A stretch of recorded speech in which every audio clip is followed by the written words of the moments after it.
Chapter 1. Down the Rabbit Hole.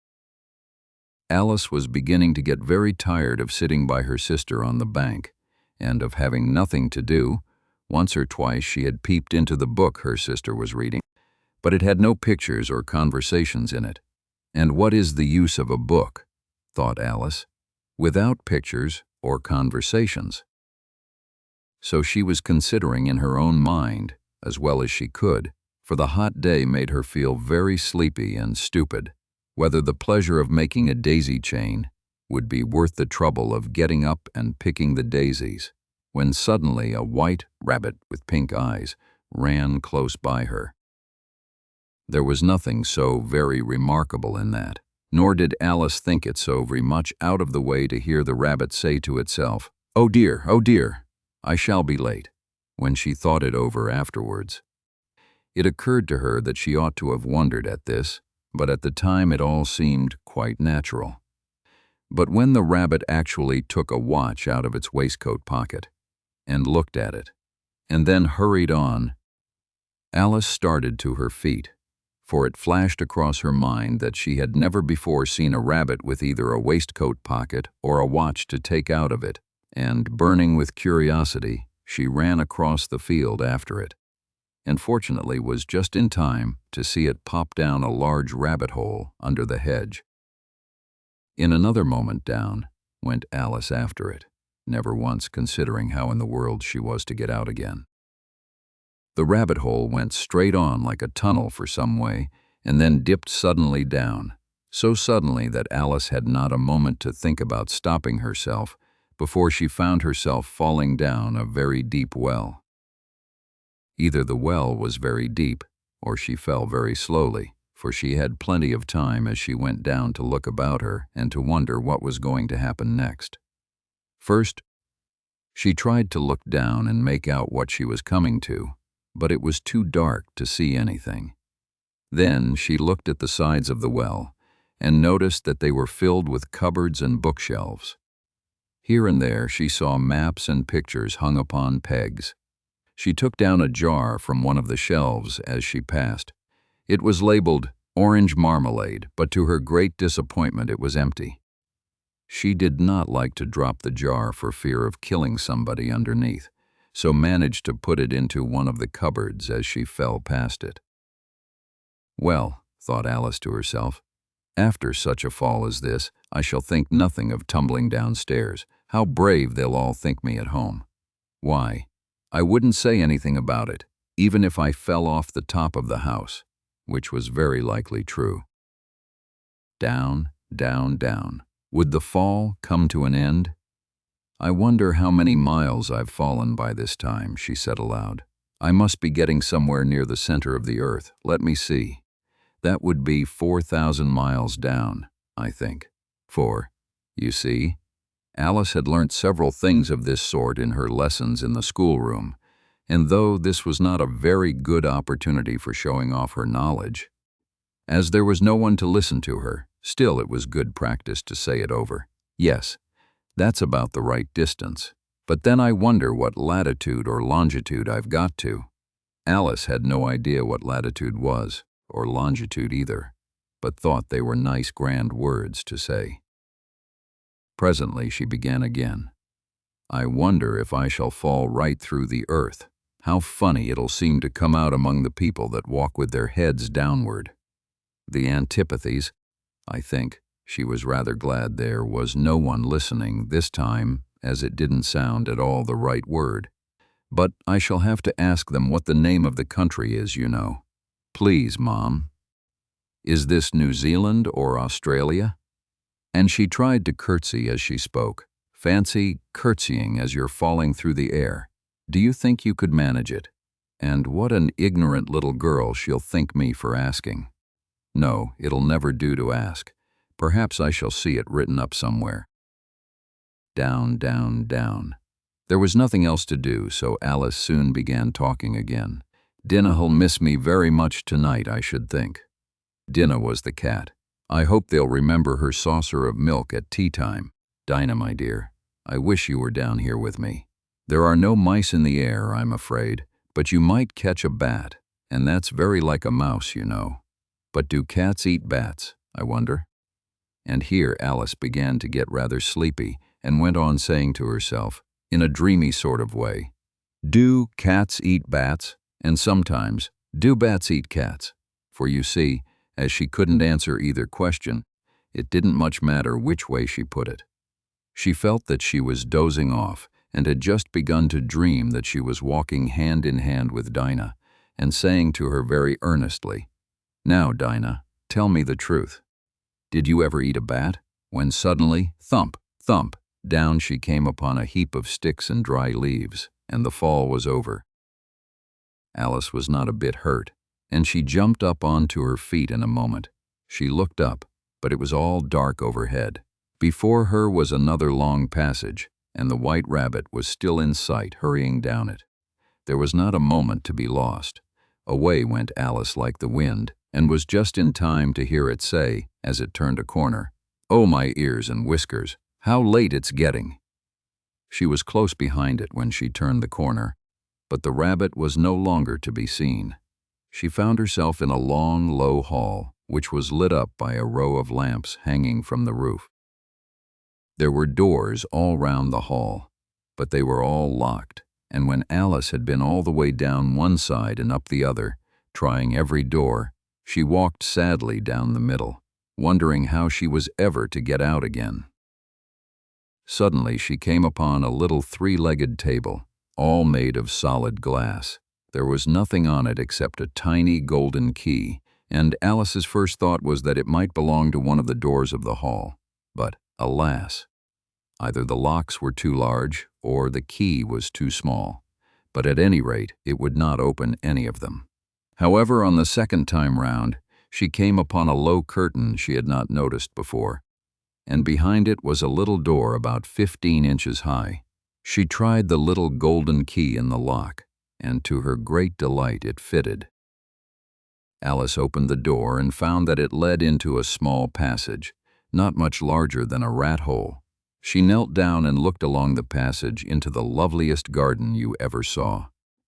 How she longed to get out of that dark hall and wander about among those beds of bright flowers and those cool fountains, but she could not even get her head through the doorway. And even if my head would go through, thought poor Alice, it would be of very little use without my shoulders. Oh, how I wish I could shut up like a telescope. I think I could, if I only knew how to begin. For, you see, so many out-of-the-way things had happened lately that Alice had begun to think that very few things indeed were really impossible.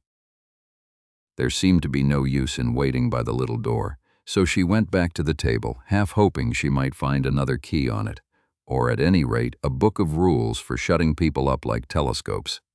This time she found here before, said Alice, and round the neck of the bottle was a paper label with the words "Drink Me" beautifully printed on it in large letters. It was all very well to say "Drink me," but the wise little Alice was not going to do that in a hurry. "No, I'll look first," she said, "and see whether it's marked poison or not." For she had read several nice little histories about children who had got burnt and eaten up by wild beasts and other unpleasant things, all because they would not remember the simple rules their friends had taught them, such as that a red-hot poker will burn you if you hold it too long, and that if you cut your finger very deeply with a knife, it usually bleeds, and she had never forgotten that. If you drink much from a bottle marked poison, it is almost certain to disagree with you, sooner or later. However, this bottle was marked poison, so Alice ventured to taste it, and finding it very nice, it had in fact a sort of mixed flavor of cherry tart, custard, pineapple, roast turkey, toffee, and hot buttered toast. She very soon finished it off. "What a curious feeling," said Alice. "I must be shutting up like a telescope." And so it was indeed. She was now only 10 inches high, and her face brightened up at the thought that she was now the right size for going through the little door into that lovely garden. First, however, she waited for a few minutes to see if she was going to shrink any further. She felt a little nervous about this. "For it might end, you know," said Alice to herself, "in my going out altogether, like a candle. I wonder what I should be like then." And she tried to fancy what the flame of a candle is like after the candle is blown out, for she could not remember ever having seen such a thing. After a while, finding that nothing more happened, she decided on going into the garden at once, but alas for poor Alice. When she got to the door, she found she had forgotten the little golden key, and when she went back to the table for it, she found she could not possibly reach it. She could see it quite plainly through the glass, and she tried her best to climb up one of the legs of the table, but it was too slippery, and when she had tired herself out with trying, the poor little thing sat down and cried. "Come, there's no use in crying like that," said Alice to herself, rather sharply. "I advise you to leave off this minute." She generally gave herself very good advice, though she very seldom followed it. And sometimes she scolded herself so severely as to bring tears into her eyes, and once she remembered trying to box her own ears for having cheated herself in a game of croquet she was playing against herself, for this curious child was very fond of pretending to be two people. "But it's no use now," thought poor Alice, "to pretend to be two people. Why, there's hardly enough of me left to make one respectable person." Soon her eye fell on a little glass box that was lying under the table. She opened it and found in it a beautifully marked incurrence. "Well, I'll eat it," said Alice, "and if it makes me grow larger, I can reach the key. And if it makes us get into the garden, and if it makes me grow smaller, I can creep under the door. So, either way, I'll get into the garden, and I don't care which happens." She ate a little bit and said anxiously to herself, "Which way? Which way?" holding her hand on the top of her head to feel which way it was growing, and she was quite surprised to find that she remained the same size. To be sure, this generally happens when one eats cake, but Alice had got so much into the way of expecting nothing but out-of-the-way things, in the common way, that it seemed quite dull and stupid for life to go on, in the common way. So she set to work and very soon finished off the cake.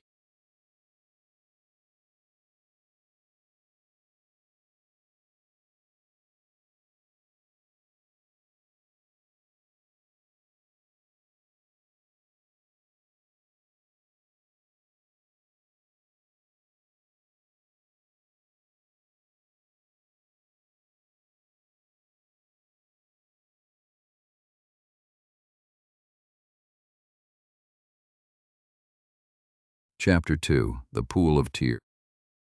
"Curiouser and curiouser," cried Alice. She was so much surprised that for the moment she quite forgot how to speak good English.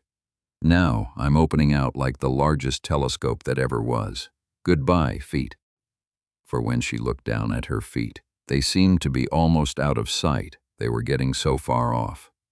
"Oh, my poor little feet, I wonder who will put on your shoes and stockings for you now, dears. I'm sure shan't be able. I shall be a great deal too far off to trouble myself about you. You must manage the best way you can. But I must be kind to them," thought Alice. "Or perhaps they won't walk the way I want to go. Let me see. I'll give them a new pair of boots every Christmas." And she went on planning to herself how she would manage it. They must go by the carrier, she thought.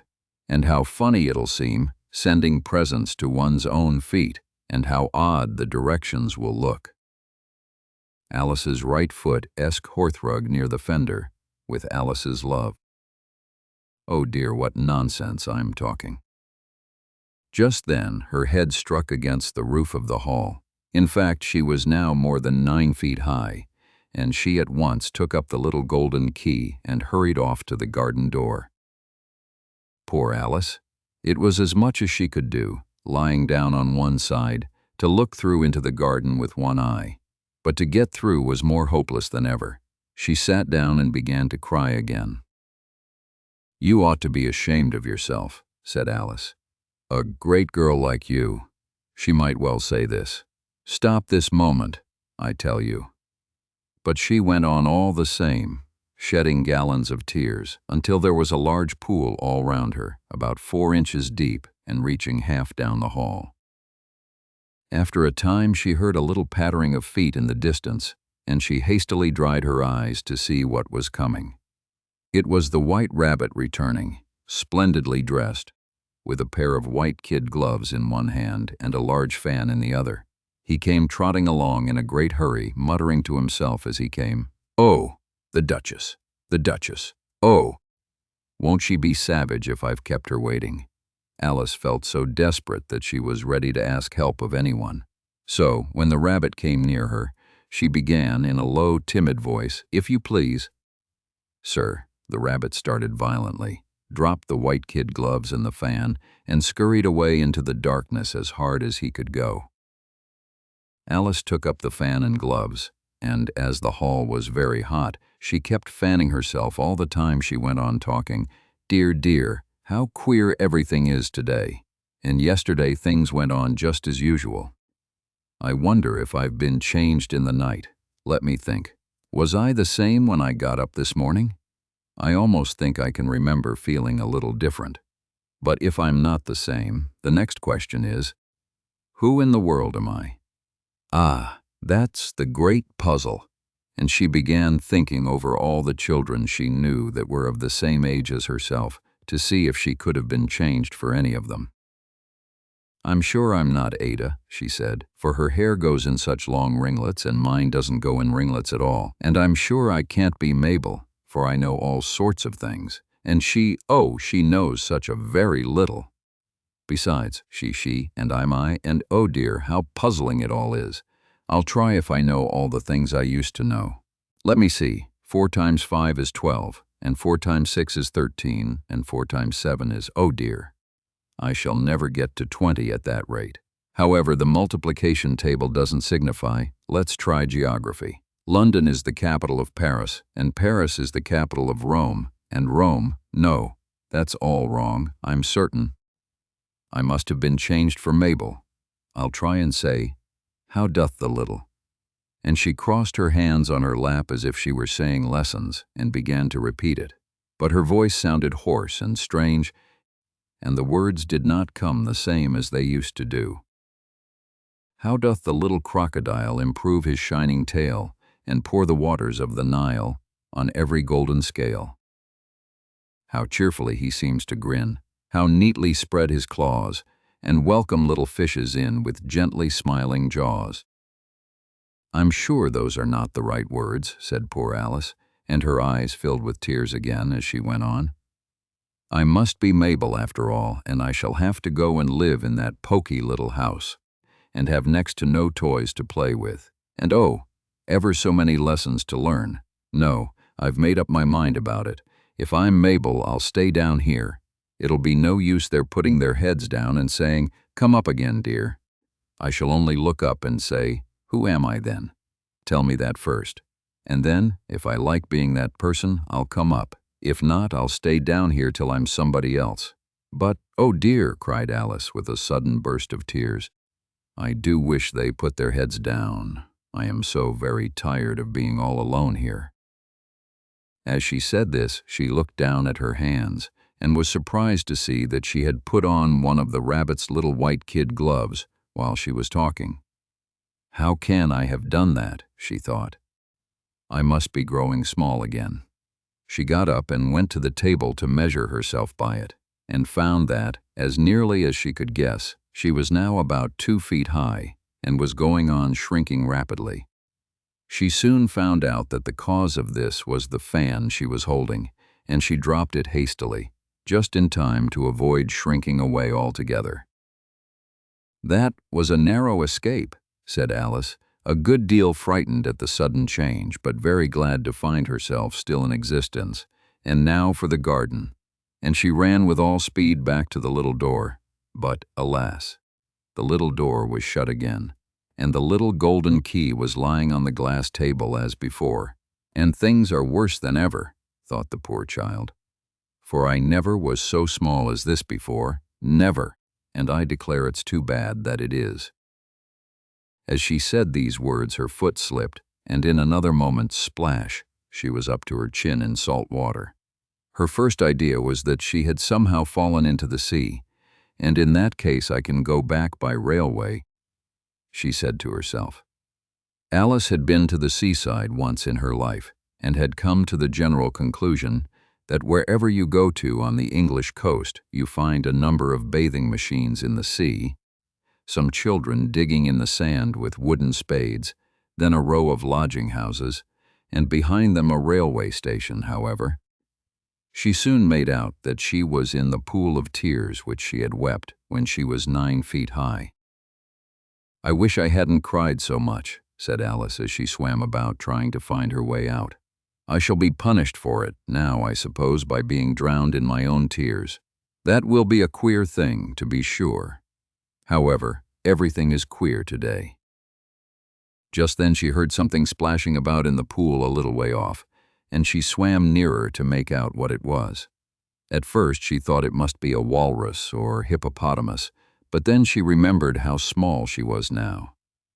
And she soon made out that it was only a mouse that had slipped in like herself. Would it be of any use now, thought Alice, to speak to this mouse? Everything is so out of the way down here that I should think very likely it can talk. At any rate, there's no harm in trying. So she began. "Oh, mouse, do you know the way out of this pool? I am very tired of swimming about here, oh mouse." Alice thought this must be the right way of speaking to a mouse. She had never done such a thing before, but she remembered having seen in her brother's Latin grammar, a mouse, of a mouse, to a mouse, oh mouse. The mouse looked at her rather inquisitively and seemed to her to wink with one of its little eyes. But it said nothing. "Perhaps it doesn't understand English," thought Alice. "I dare say it's a French mouse, come over with William the Conqueror." For, with all her knowledge of history, Alice had no very clear notion how long ago anything had happened. So she began again, "Où est ma chatte?" which was the first sentence in her French lesson book. The mouse gave a sudden leap out of the water and seemed to quiver all over with fright. "Oh, I beg your pardon," cried Alice hastily, afraid that she had hurt the poor animal's feelings. "I quite forgot you didn't like cats." "Not like cats," cried the mouse in a shrill, passionate voice. "Would you like cats if you were me?" "Well, perhaps not," said Alice in a soothing tone. "Don't be angry about it, and yet I wish I could show you our cat Dinah. I think you'd take a fancy to cats if you could only see her. She is such a dear, quiet thing," Alice went on, half to herself as she swam lazily about in the pool, "and she sits purring so nicely by the fire, licking her paws and washing her face, and she is such a nice, soft thing to nurse, and she's such a capital one for catching mice."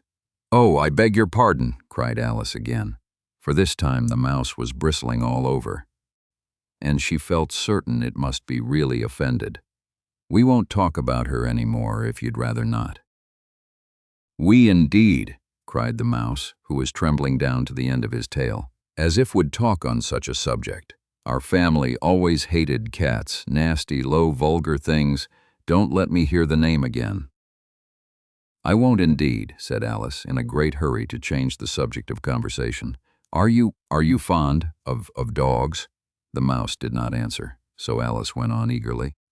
"There is such a nice little dog near our house I should like to show you. A little bright-eyed terrier, you know, with, oh, such long, curly brown hair, and it'll fetch things when you throw them, and it'll sit up and beg for its dinner, and all sorts of things. I can't remember half of them, and it belongs to a farmer, you know, and he says it's so useful it's worth £100. He says it kills all the rats and—" "Oh dear," cried Alice in a sorrowful tone, "I'm afraid I've offended it again." For the mouse was swimming away from her as hard as it could go, and making quite a commotion in the pool as it went. So she called softly after it, "Mouse dear, and we won't talk about cats or dogs either if you don't like them." When the mouse heard this, it turned round and swam slowly back to her. Its face was quite pale, with passion, Alice thought, and it said in a low, trembling voice, Let us get to the shore, and then I'll tell you my history, and you'll understand, when you'll understand why it is I hate cats and dogs." It was high time to go, for the pool was getting quite crowded with the birds and animals that had fallen into it. There were a duck and a dodo, a lory and an eaglet, and several other curious creatures. Alice led the way, and the whole party swam to the shore.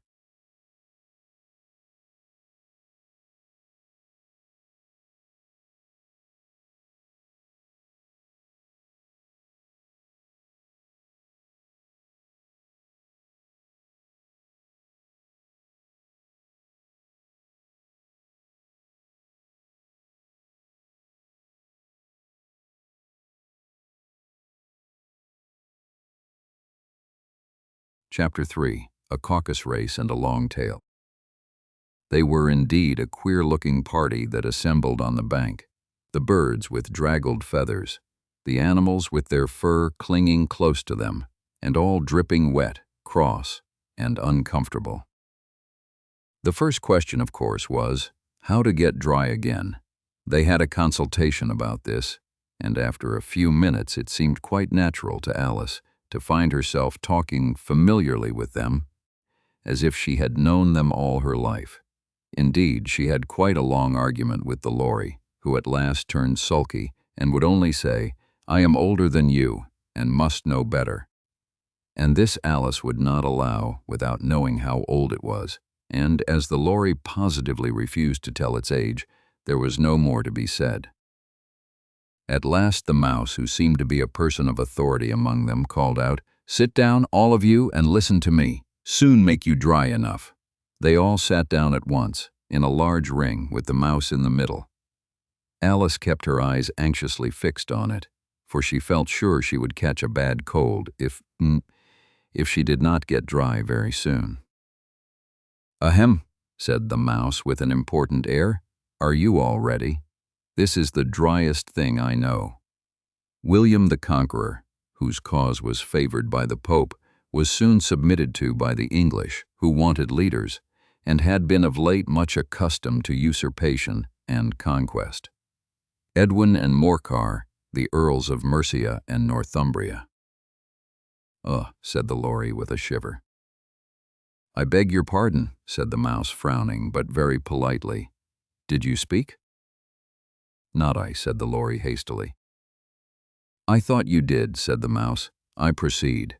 Edwin and Morcar, the Earls of Mercia and Northumbria, declared for him, and even Stigand, the patriotic Archbishop of Canterbury, found it advisable." "Found," said the duck. "Found," the mouse replied rather crossly. "Of course you know what it means." "I know what it means well enough when find a thing," said the duck. "It's generally a frog or a worm. The question is, what did the Archbishop find?" The mouse did not notice this question, but hurriedly went on. "Found it advisable to go with Edgar Atheling to meet William and offer him the crown. William's conduct at first was moderate, but the insolence of his Normans. How are you getting on now, my dear?"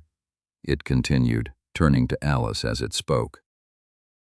"As wet as ever," said Alice in a melancholy tone. "It doesn't seem to dry me at all." "In that case," said the dodo solemnly, rising to its feet, "I move that the meeting adjourn for the immediate adoption of more energetic remedies." "Speak English," said the eaglet. "I don't know the meaning of half those long words, and, what's more, I don't believe you do either." And the eaglet bent down its head to hide a smile. Some of the other birds tittered audibly. "What I was going to say," said the dodo in an offended tone, "was that the best thing to get us dry would be a caucus race." "What a caucus race?" said Alice. Not that she wanted much to know, but the dodo had paused as if it thought that somebody ought to speak, and no one else seemed inclined to say anything. "Why," said the dodo, "the best way to explain it is to do it. And as you might like to try the thing yourself some winter day, I will tell you how the dodo managed it. First it marked out a race course in a sort of circle. The exact shape doesn't matter, it said, and then all the party were placed along the course, here and there. There was no 1, 2, 3, and away. But they began running when they liked, and left off when they liked, so that it was not easy to know when the race was over. However, when they had been running half an hour or so, and were quite dry again, the dodo suddenly called out, "The race is over," and they all crowded round it, panting and asking, "But who has won?" This question the dodo could not answer without a great deal of thought, and it sat for a long time, with one finger pressed upon its forehead, the position in which you usually see Shakespeare in the pictures of him. At last the dodo said, "Everybody has won, and all must have prizes." "But who is to give the prizes?" quite a chorus of voices asked. "Why, she, of course," said the dodo, pointing to Alice with one finger, and the whole party at once crowded round her, calling out in a confused way, "Prizes, prizes!" Alice had no idea what to do, and in despair she put her hand in her pocket and pulled out a box of comfits, luckily the salt water had not got into it, and handed them round as prizes. There was exactly one apiece, all round. "But she must have a prize herself, you know," said the mouse. "Of course," the dodo replied very gravely. "What else have you got in your pocket?" he went on, turning to Alice. "Only a thimble," said Alice sadly. "Hand it over here," said the dodo.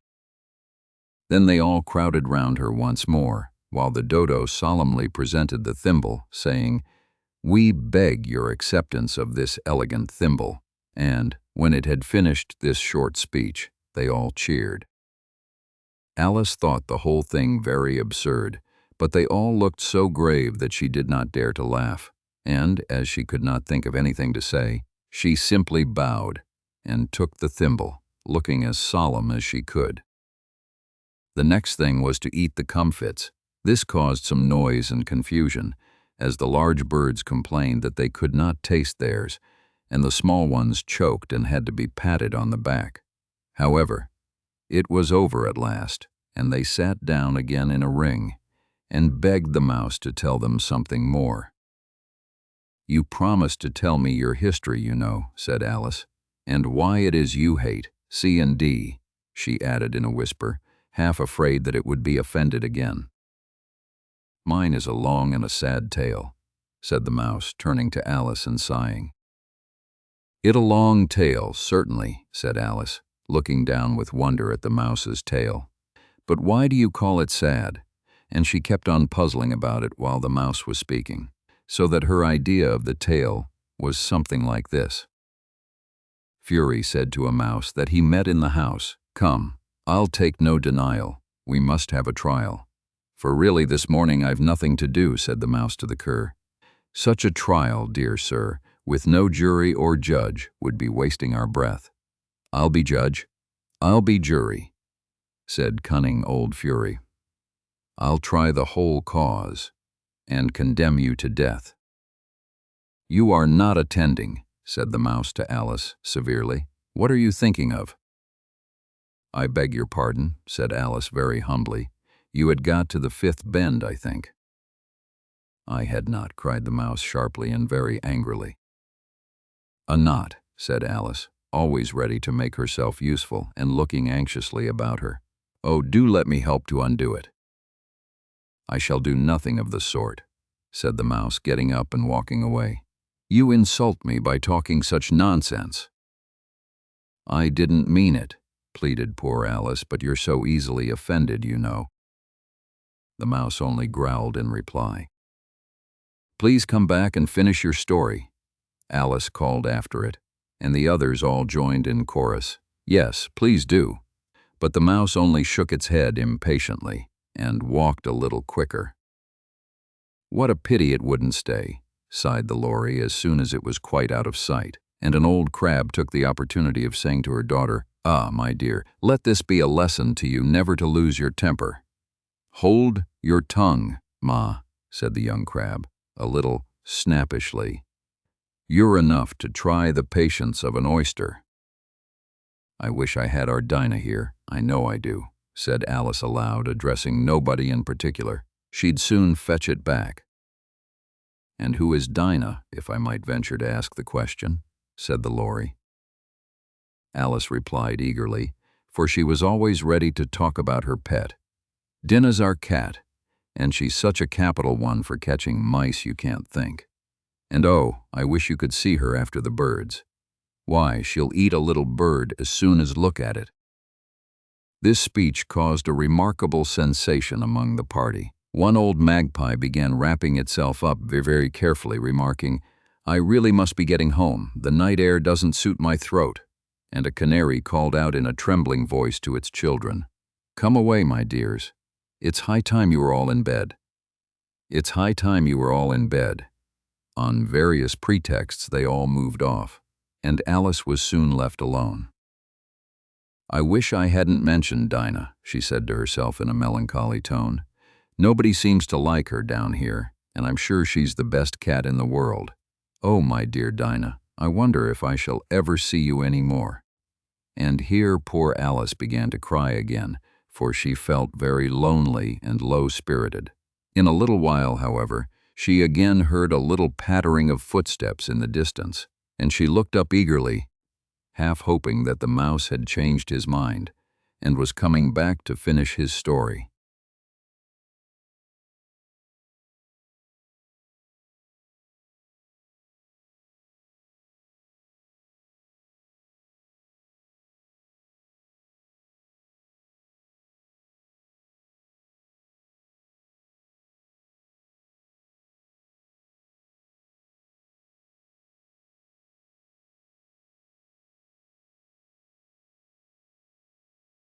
Chapter 4.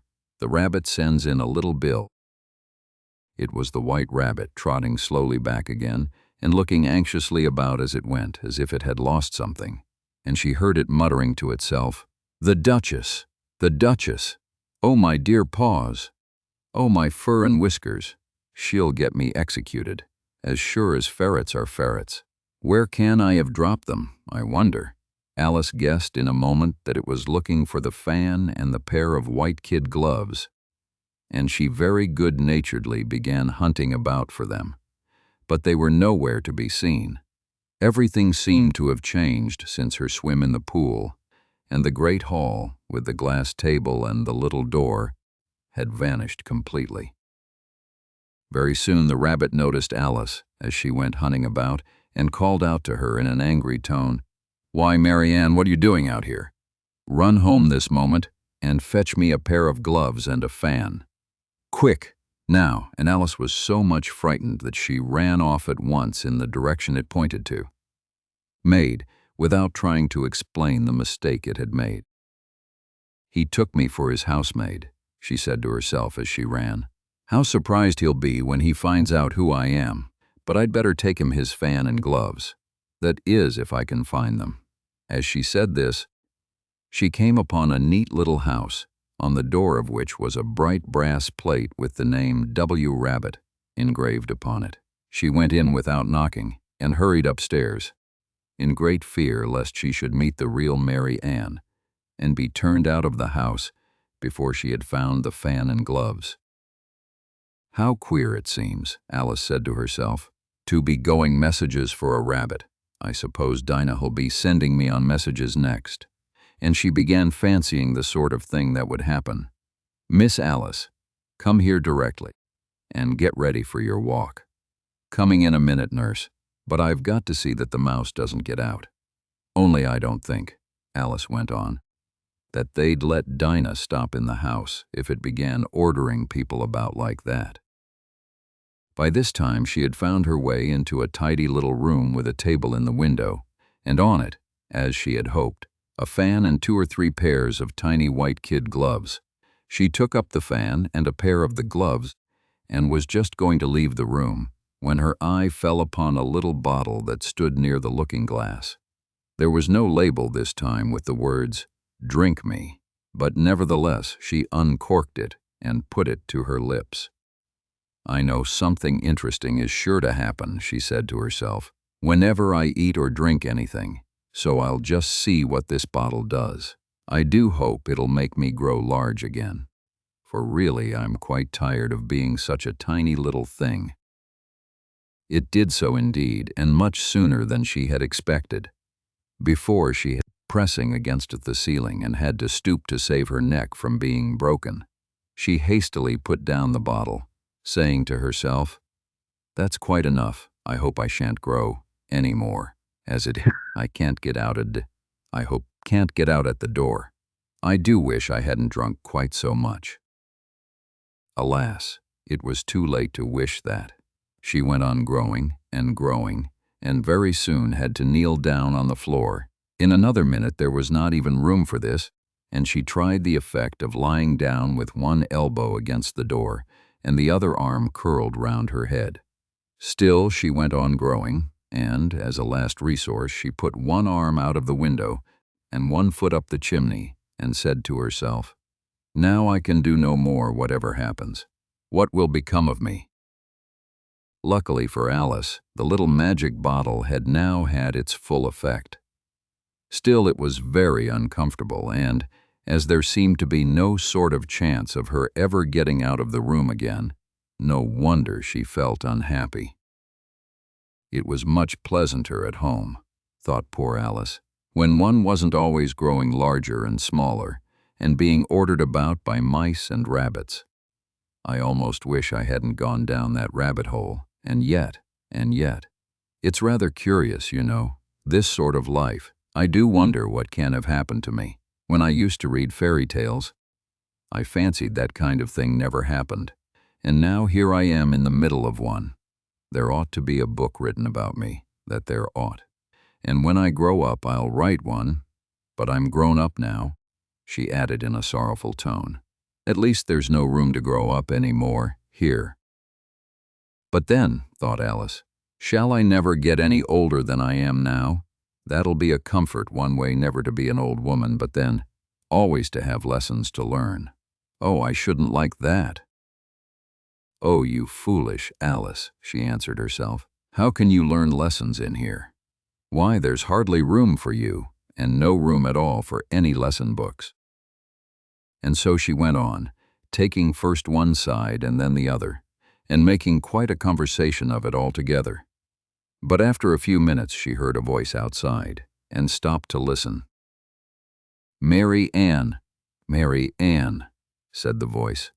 Then came a little pattering of feet on the stairs. Alice knew it was the rabbit coming to look for her, and she trembled till she shook the house, quite forgetting that she was now about 1,000 times as large as the rabbit, and had no reason to be afraid of it. Presently the rabbit came up to the door and tried to open it, but as the door opened inwards and Alice's elbow was pressed hard against it, that attempt proved a failure. Alice heard it say to itself, "Then I'll go round and get in at the window." "That you won't," thought Alice, and after waiting till she fancied she heard the rabbit just under the window, she suddenly spread out her hand. She did not get hold of anything, but she heard a little shriek and a fall, and a crash of broken glass, from which she concluded that it was just possible it had fallen into a cucumber frame, or something of the sort. Next came an angry voice, the rabbit's, "Pat, Pat, where are you?" And then a voice she had never heard before, "Sure then, I'm here, digging for apples, your honor." "Digging for apples, indeed," said the rabbit angrily. "Here, come and help me out of this." Sounds of more broken glass. "Now tell me, Pat, what's that in the window?" "Sure, it's an arm, your honor." He pronounced it Aram. "An arm, you goose. Who ever saw one that size? Why, it fills the whole window." "Sure it does, your honor, but it's an arm for all that." "Well, it's got no business there, at any rate. Go and take it away." There was a long silence after this, and Alice could only hear whispers now and then, such as, "Sure, I don't like it, your honor, at all. Do as I tell you, you coward." And at last she spread out her hand again, and made another snatch in the air. This time there were 2 little shrieks, and more sounds of broken glass. What a number of cucumber frames there must be, thought Alice. I wonder what they'll do next. As for pulling me out of the window, I only wish they could. I'm sure. Don't want to stay in here any longer. She waited for some time without hearing anything more. At last came a rumbling of little cartwheels and the sound of a good many voices all talking together. She made out the words, "Where's the other ladder?" "Why? I hadn't to bring but one. Bill's got the other." "Bill, fetch it here, lad. Here, put 'em up at this corner. No, tie 'em together first. They don't reach half high enough yet." "Oh, they'll do well enough. Don't be particular. Here, Bill, catch hold of this rope. Will the roof bear? Mind it's coming down, heads below." A loud crash. Now, who did that? It was Bill, I fancy. Who's to go down the chimney? "Nay, shan't. You do it." "That I won't, then. Bill's to go down. Here, Bill. The master says you're to go down the chimney." "Oh, so Bill's got to come down the chimney, has he?" said Alice to herself. "Shy, they seem to put everything upon Bill. I wouldn't be in Bill's place for a good deal. This fireplace is narrow, to be sure, but I think I can kick a little." She drew her foot as far down the chimney as she could and waited till she heard a little animal, she couldn't guess of what sort it was, scratching and scrambling about in the chimney close above her. Then, saying to herself, "This is Bill," she gave one sharp kick and waited to see what would happen next. The first thing she heard was a general chorus of "There goes Bill," then the rabbit's voice along, "Catch him, you by the hedge," then silence, and then another confusion of voices, "Hold up his head, brandy now. Don't choke him. How was it, old fellow? What happened to you? Tell us all about it." Last came a little feeble, squeaking voice. "That's Bill," thought Alice. "Well, I hardly know. No more thank ye. I'm better now, but I'm a deal too flustered to tell you. All I know is, something comes at me like a jack-in-the-box, and up I goes like a skyrocket." "So you did, old fellow," said the others. "We must burn the house down," said the rabbit's voice, and Alice called out as loud as she could, "If you do, I'll set Dinah at you." There was a dead silence instantly, and Alice thought to herself, "I wonder what they will do next. If they had any sense, they'd take the roof off." After a minute or two, they began moving about again, and Alice heard the rabbit say, "A barrowful will do, to begin with." A barrowful of what? thought Alice, but she had not long to doubt, for the next moment a shower of little pebbles came rattling in at the window, and some of them hit her in the face. "I'll put a stop to that, too," she said to herself, and shouted out, "You'd better not do that again," which produced another dead silence. Alice noticed with some surprise that the pebbles were all turning into little cakes as they lay on the floor, and a bright idea came into her head. "If I eat one of these cakes," she thought, "it's sure to make some change in my size, and as it can't possibly make me larger, it must make me smaller, I suppose."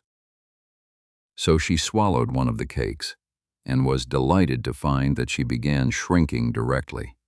As soon as she was small enough to get through the door, she ran out of the house, and found quite a crowd of little animals and birds waiting outside.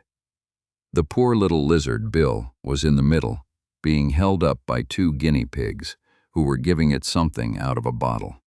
They all made a rush at Alice the moment she appeared, but she ran off as hard as she could, and soon found herself safe in a thick wood. "The first thing I've got to do," said Alice to herself as she wandered about in the wood, "is to grow to my right size again, and the second thing is to find my way into that lovely garden.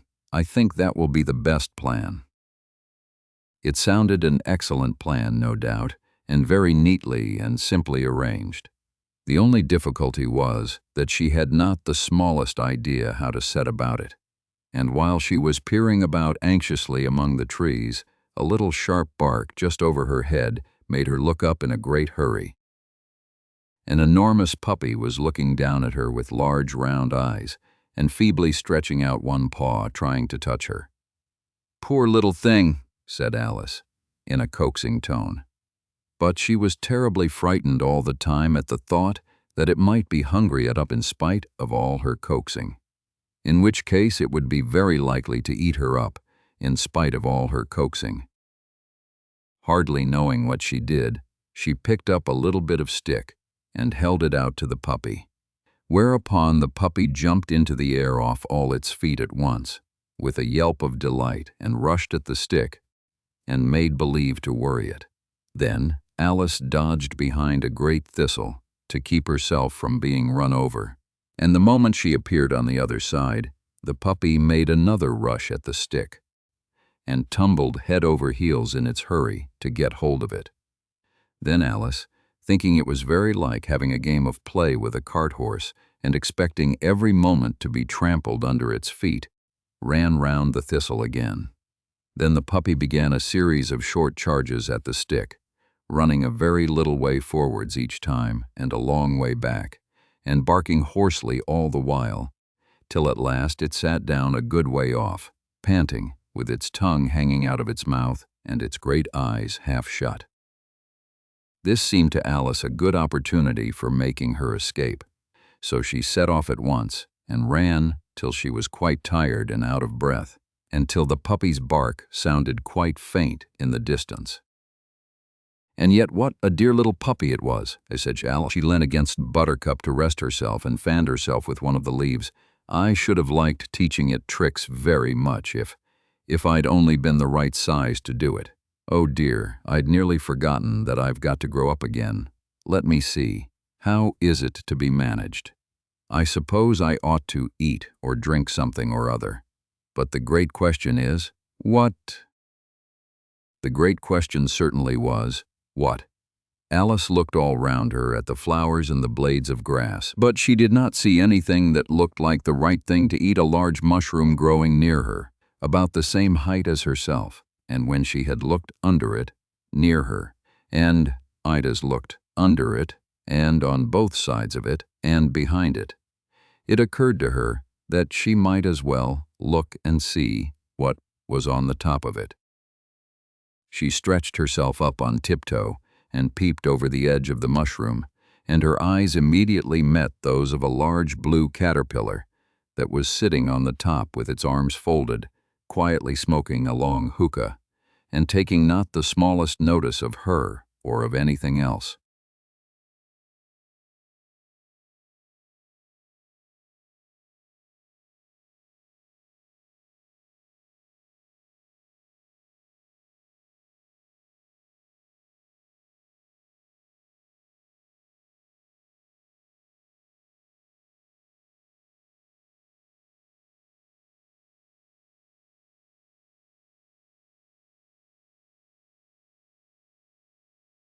Chapter 5. Advice from a Caterpillar.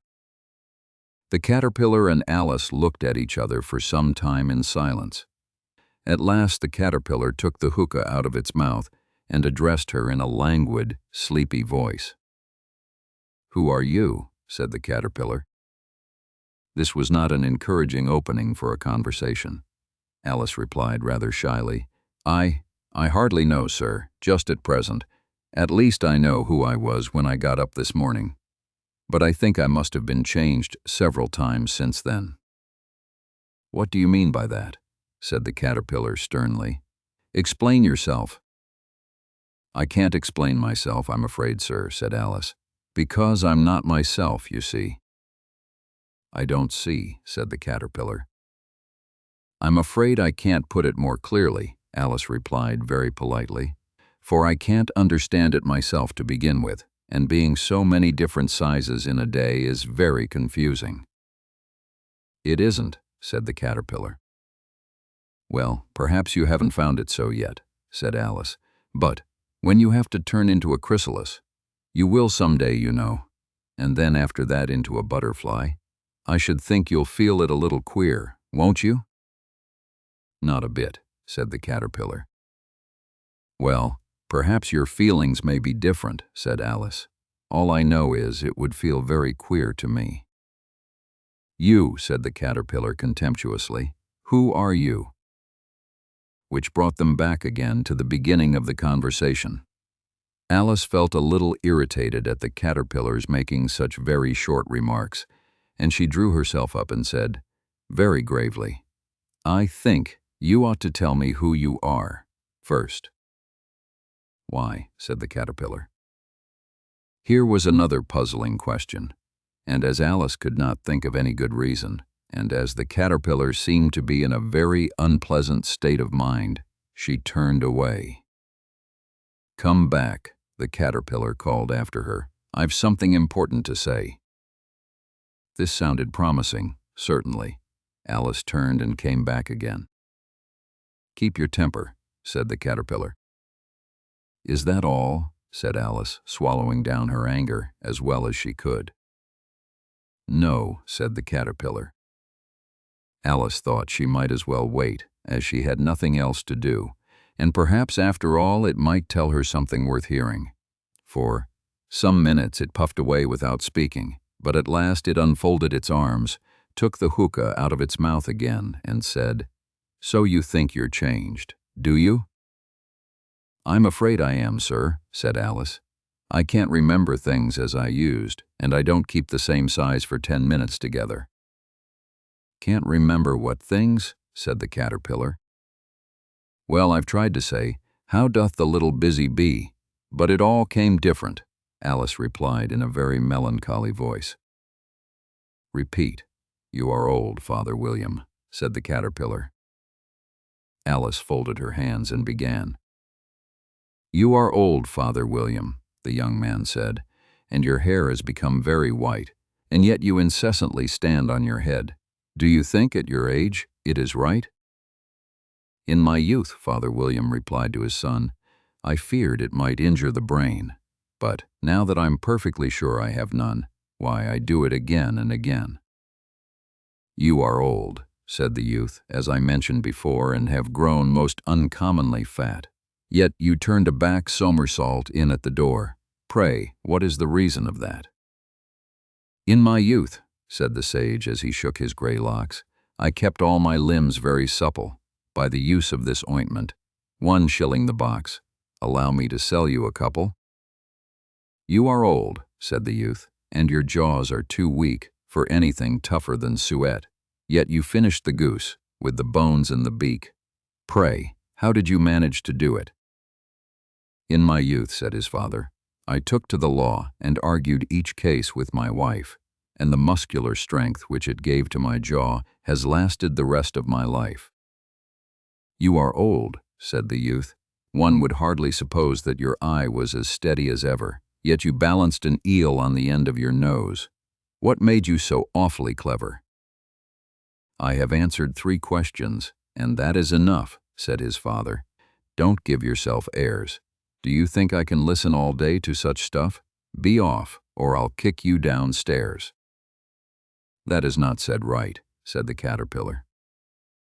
"Not right, I'm afraid," said Alice timidly. "Some of the words have got altered." "It is wrong from beginning to end," said the caterpillar decidedly, and there was silence for some minutes. The caterpillar was the first to speak. "What size do you want to be?" it asked. "Oh, I'm not particular as to size," Alice hastily replied. "Only one doesn't like changing so often, you know." "I don't know," said the caterpillar. Alice said nothing. She had never been so much contradicted in her life before, and she felt that she was losing her temper. "Are you content now?" said the caterpillar. "Well, I should like to be a little larger, sir, if you wouldn't mind," said Alice. 3 inches is such a wretched height to be." "It is a very good height indeed," said the caterpillar angrily, rearing itself upright as it spoke. It was exactly 3 inches high. "But I'm not used to it," pleaded poor Alice in a piteous tone, and she thought of herself, "I wish the creatures wouldn't be so easily offended." "You'll get used to it in time," said the caterpillar, and it put the hookah into its mouth and began smoking again. This time, Alice waited patiently until it chose to speak again. In a minute or two, the caterpillar took the hookah out of its mouth and yawned once or twice, and shook itself. Then it got down off the mushroom and crawled away in the grass, merely remarking as it went, "One side will make you grow taller, and the other side will make you grow shorter." One side of what? The other side of what? Thought Alice to herself. Of the mushroom, said the caterpillar, just as if she had asked it aloud, and in another moment it was out of sight. Alice remained looking thoughtfully at the mushroom for a minute, trying to make out which were the two sides of it, and as it was perfectly round, she found this a very difficult question. However, at last she stretched her arms round it, as far as they would go, and broke off a bit of the edge with each hand. "And now which is which?" she said to herself, and nibbled a little of the right-hand bit to try the effect. The next moment she felt a violent blow underneath her chin. It had struck her foot. She was a good deal frightened by this very sudden change, but she felt that there was no time to be lost as she was shrinking rapidly, so she set to work at once to eat some of the other bit. Her chin was pressed so closely against her foot that there was hardly room to open her mouth. But she did it at last, and managed to swallow a morsel of the left-hand bit. "Come, my head's free at last," said Alice in a tone another moment, when she found that her shoulders were nowhere to be found. All she could see, when she looked down, was an immense length of neck, which seemed to rise like a stalk out of a sea of green leaves that lay far below her. "What can all that green stuff be?" said Alice. "And where have my shoulders got to? And oh, my poor hands, how is it I can't see you?" She was moving them about as she spoke, but no result seemed to follow, except a little shaking among the distant green leaves. As there seemed to be no chance of getting her hands up to her head, she tried to get her head down to them, and was delighted to find that her neck would bend about easily in any direction, like a serpent. She had just succeeded in curving it down into a graceful zigzag, and was going to dive in among the leaves, which she found to be nothing but the tops of the trees under which she had been wandering, when a sharp hiss made her draw back in a hurry. A large pigeon had flown into her face and was beating her violently with its wings. "Serpent," screamed the pigeon. "I'm not a serpent," said Alice indignantly. "Let me alone." "Serpent, I say again," repeated the pigeon, but in a more subdued tone, and added with a kind of sob, "I've tried every way, and nothing seems to suit them." "I haven't the least idea what you're talking about," said Alice. "I've tried the roots of trees, and I've tried banks, and I've tried hedges," the pigeon went on, without attending to her. "But those serpents, there's no pleasing them." Alice was more and more puzzled, but she thought there was no use in saying anything more till the pigeon had finished. "As if it wasn't trouble enough hatching the eggs," said the pigeon, "but I must be on the lookout for serpents night and day. Why, I haven't had a wink of sleep these 3 weeks." "I'm very sorry you've been annoyed," said Alice, who was beginning to see its meaning. "And just as I'd taken the highest tree in the wood," continued the pigeon, raising its voice to a shriek, "and just as I was thinking I should be free of them at last, they must needs come wriggling down from the sky. Ugh, serpent!" "But I'm not a serpent, I tell you," said Alice. I'm a... "Well, what are you?" said the pigeon. "I can see you're trying to invent something." I'm a little girl," said Alice rather doubtfully, as she remembered the number of changes she had gone through that day. "A likely story indeed," said the pigeon in a tone of the deepest contempt. "I've seen a good many little girls in my time, but never with such a neck as that. No, you're a serpent, and there's no use denying it. I suppose you'll be telling me next that you never tasted an egg." "I have tasted eggs, certainly," said Alice, who was a very truthful child, "but little girls eat eggs quite as much as serpents do, you know." "I don't believe it," said the pigeon, "but if they do, why then they're a kind of serpent, that's all I can say." This was such a new idea to Alice that she was quite silent for a minute or two, which gave the pigeon the opportunity of adding, "You're looking for eggs, I know that well enough. And what does it matter to me whether you're a little girl or a serpent?" "It matters a good deal too," said Alice hastily. "But I'm not looking for eggs as it happens, and if I was, I shouldn't want yours. I don't like them raw." "Well, be off then," said the pigeon in a sulky tone as it settled down again into its nest. Alice crouched down among the trees as well as she could, for her neck kept getting entangled among the branches, and every now and then she had to stop and untwist it. After a while she remembered that she still held the pieces of mushroom in her hands, and she set to work very carefully, nibbling first at one and then at the other, and growing sometimes taller and sometimes shorter until she had succeeded in bringing herself down to her usual height. It was so long since she had been anything near the right size that it felt quite strange at first, but she got used to it in a few minutes and began talking to herself as usual. "Come, there's half my plan done now. How puzzling all these changes are. I'm never sure what I'm going to be from one minute to another. However, I've got back to my right size. The next thing is to get into that beautiful garden. How is that to be done? I wonder." As she said this, she came suddenly upon an open place, with a little house in it about 4 feet high. "Whoever lives there," thought Alice, "it'll never do to come upon them this size. Why, I should frighten them out of their wits." So she began nibbling at the right-hand bit again, and did not venture to go near the house till she had brought herself down to 9 inches high.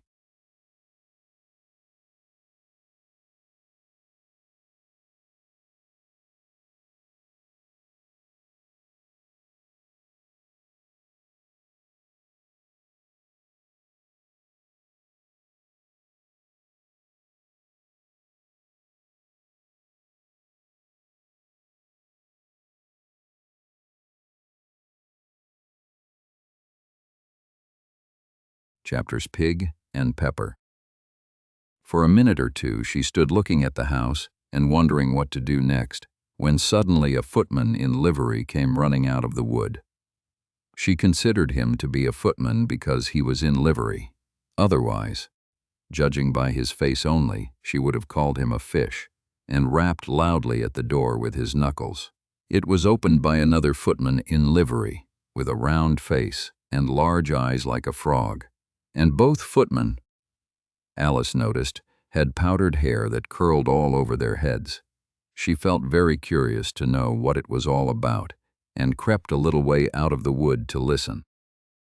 The fish footman began by producing from under his arm a great letter, nearly as large to the other, saying, in a solemn tone, "For the Duchess, an invitation from the Queen to play croquet."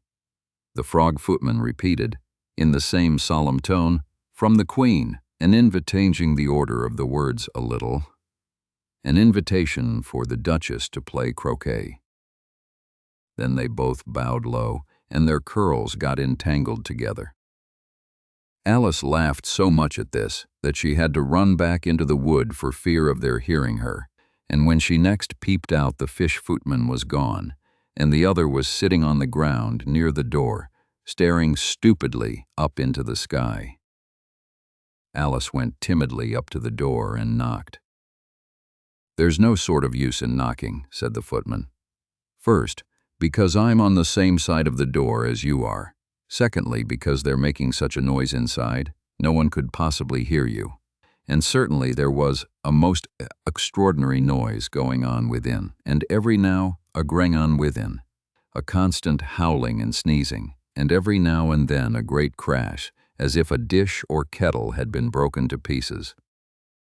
"Please then," said Alice, "how am I to get in?" "There might be some sense in your knocking," the footman went on without attending to her, "if we had the door between us. For instance, if you were inside, you might knock, and I could let you out, you know." He was looking up into the sky all the time he was speaking, and this Alice thought decidedly uncivil. But perhaps he can't help it, she said to herself. His eyes are so very nearly at the top of his head. But at any rate he might answer questions. How am I to get in? She repeated aloud. I shall sit here, the footman remarked, till tomorrow. At this moment the door of the house opened, and a large plate came skimming out, straight at the footman's head. It just grazed his nose, and broke to pieces against one of the trees behind him. Or next day, maybe, the footman continued in the same tone, exactly as if nothing had happened. How am I to get in? Asked Alice again in a louder tone. Are you to get in at all? Said the footman. That's the first question, you know. It was, no doubt, only Alice did not like to be told so. It's really dreadful, she muttered to herself, the way all the creatures argue. It's enough to drive one crazy. The footman seemed to think this a good opportunity for repeating his remark with variations. I shall sit here, he said, on and off for days and days. But what am I to do? Said Alice. Anything you like, said the footman, and began whistling. Oh, there's no use in talking to him, said Alice desperately. He's perfectly idiotic, and she opened the door and went in. The door led right into a large kitchen, which was full of smoke from one end to the other. The Duchess was sitting on a three-legged stool in the middle, nursing a baby. The cook was leaning over the fire, stirring a large cauldron, which seemed to be full of soup. There's certainly too much pepper in that soup, Alice said to herself, as well as she could for sneezing. There was certainly too much of it in the air. Even the Duchess sneezed occasionally, and as for the baby, it was sneezing and howling alternately without a moment's pause. The only things in the kitchen that did not sneeze were the cook and a large cat which was sitting on the hearth and grinning from ear to ear. Please would you tell me, said Alice a little timidly, for she was not quite sure whether it was good manners for her to speak first, why your cat grins like that. It's a Cheshire cat, said the Duchess, and that's why. Pig. She said the last word with such sudden violence that Alice quite jumped, but she saw in another moment that it was addressed to the baby, and not to her, so she took courage and went on again. I didn't know that Cheshire cats always grinned. In fact, I didn't know that cats could grin. They all can, said the Duchess, and most of 'em do. I don't know of any that do, Alice said very politely, feeling quite pleased to have got into a conversation. You don't know much, said the Duchess, and that's a fact. Alice did not at all like the tone of this remark, and thought it would be as well to introduce some other subject of conversation. While she was trying to fix on one, the cook took the cauldron of soup off the fire, and at once set to work, throwing everything within her reach at the Duchess and the baby. The fire irons came first. Then followed a shower of saucepans, plates, and dishes. The Duchess took no notice of them, even when they hit her, and the baby was howling so much already that it was quite impossible to say whether the blows hurt it or not. Oh, please mind what you're doing, cried Alice, jumping up and down in an agony of terror. Oh, there goes his precious nose, as an unusually large saucepan flew close by it and very nearly carried it off. If everybody minded their own business, the Duchess said in a hoarse growl, the world would go round a deal faster than it does. Which would be an advantage, said Alice, who felt very glad to get an opportunity of showing off a little of her knowledge. Just think of what work it would make with the day and night. You see, the earth takes 24 hours to turn round on its axis. Talking of axes, said the Duchess, chop off her head. Alice glanced rather anxiously at the cook to see if she meant to take the hint, but the cook was busily stirring the soup and seemed not to be listening, so she went on again. 24 hours, I think, or is it 12? Aye. Oh, don't bother, said the Duchess. I never could abide figures. And with that she began nursing her child again, singing a sort of lullaby to it as she did so, and giving it a violent shake at the end of every line. Speak roughly to your little boy, and beat him when he sneezes. He only does it to annoy, because he knows it teases.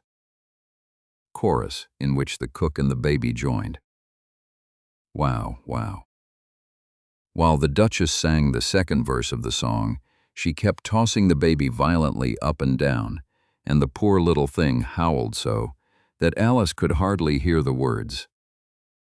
I speak severely to my boy. I beat him when he sneezes, for he can thoroughly enjoy the pepper when he pleases. Chorus. Wow, wow. Here, you may nurse it a bit if you like, the Duchess said to Alice, flinging the baby at her as she spoke. I must go and get ready to play croquet with the Queen. And she hurried out of the room. The cook threw a frying pan after her as she went out, but it just missed her. Alice caught the baby with some difficulty, as it was a queer-shaped little creature and held out its arms and legs in all directions, just like a starfish, thought Alice. The poor little thing was snorting like a steam engine when she caught it, and kept doubling itself up and straightening itself out again, so that altogether, for the first minute or two, it was as much as she could do to hold it. As soon as she had made out the proper way of nursing it, which was to twist it up into a sort of knot, and then keep tight hold of its right ear and left foot so as to prevent its undoing itself, she carried it out into the open air. If I don't take this child away with me, thought Alice, they're sure to kill it in a day or two. Wouldn't it be murder to leave it behind? She said the last words out loud. And the little thing grunted in reply. It had left off sneezing by this time. Don't grunt, said Alice. That's not at all a proper way of expressing yourself. The baby grunted again, and Alice looked very anxiously into its face to see what was the matter with it. There could be no doubt that it had a very turn-up nose, much more like a snout than a real nose. Also, its eyes were getting extremely small for a baby. Altogether, Alice did not like the look of the thing at all. But perhaps it was only sobbing, she thought, and looked into its eyes again to see if there were any tears. Indio. No, there were no tears. If you're going to turn into a pig, my dear, said Alice seriously, I'll have nothing more to do with you. Mind now. The poor little thing sobbed again, or grunted. It was impossible to say which, and they went on for some while in silence. Alice was just beginning to think to herself, now, what am I to do with this creature when I get it home? When it grunted again so violently that she looked down into its face in some alarm. This time there could be nor less mistake about it. It was neither more nor less than a pig, and she felt that it would be quite absurd for her to carry it further. So she set the little creature down and felt quite relieved to see it trot away quietly into the wood. If it had grown up, she said to herself, it would have made a dreadfully ugly child. But it makes rather a handsome pig, I think. And she began thinking over other children she knew, who might do very well as pigs, and was just saying to herself, if one only knew the right way to change them. When she was a little startled by seeing the Cheshire Cat sitting on a bough of a tree a few yards off. The cat only grinned when it saw Alice. It looked good-natured, she thought. Still, it had very long claws and a great many teeth, so she felt that it ought to be treated with respect. Cheshire Puss, she began rather timidly, as she did not at all know whether it would like the name. However, it only grinned a little wider. Come, it's pleased so far, thought Alice, and she went on. Would you tell me, please, which way I ought to go from here? That depends a good deal on where you want to get to, said the cat. I don't much care where, said Alice. Then it doesn't matter which way you go, said the cat. So long as I get somewhere, Alice added as an explanation. Oh, you're sure to do that, said the cat, if you only walk long enough. Alice felt that this could not be denied, so she tried another question. What sort of people live about here? In that direction, the cat said, waving its right paw round, lives a hatter, and in that direction, waving the other paw, lives a March hare. Visit either you like. They're both mad. But I don't want to go among mad people, Alice remarked. Oh, you can't help that, said the cat. We're all mad here. I'm mad. You're mad. How do you know I'm mad? Said Alice. You must be, said the cat, or you wouldn't have come here. Alice didn't think that proved it at all. However, she went on, and how do you know that you're mad? To begin with, said the cat, a dog's not mad. You grant that? I suppose so, said Alice. Well then, the cat went on, you see, a dog growls when it's angry and wags its tail when it's pleased.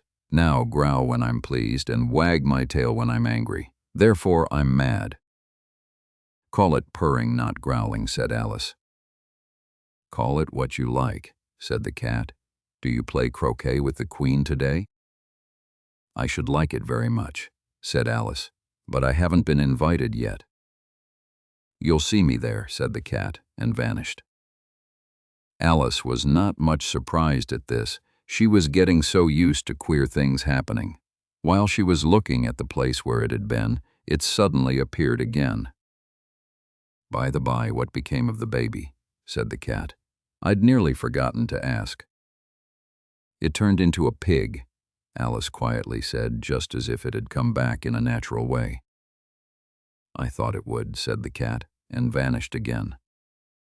Alice waited a little, half expecting to see it again, but it did not appear, and after a minute or two she walked on in the direction in which the March hare was said to live.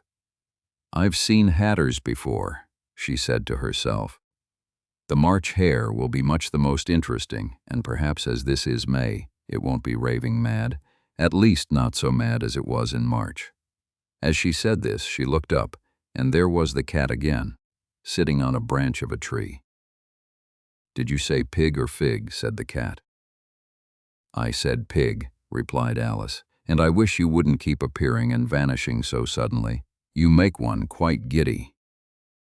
All right, said the cat. And this time it vanished quite slowly, beginning with the end of the tail and ending with the grin, which remained some time after the rest of it had gone. Well, I've often seen a cat without a grin, thought Alice, but a grin without a cat. It's the most curious thing I ever saw in my life. She had not gone much farther before she came in sight of the house of the March hare. She thought it must be the right house, because the chimneys were shaped like ears, and the roof was thatched with fur. It was so large a house that she did not like to go nearer till she had nibbled some more of the left-hand bit of mushroom and raised herself to about 2 feet high. Even then she walked up towards it rather timidly, saying to herself, suppose it should be raving mad after all. I almost wish I'd gone to see the hatter instead.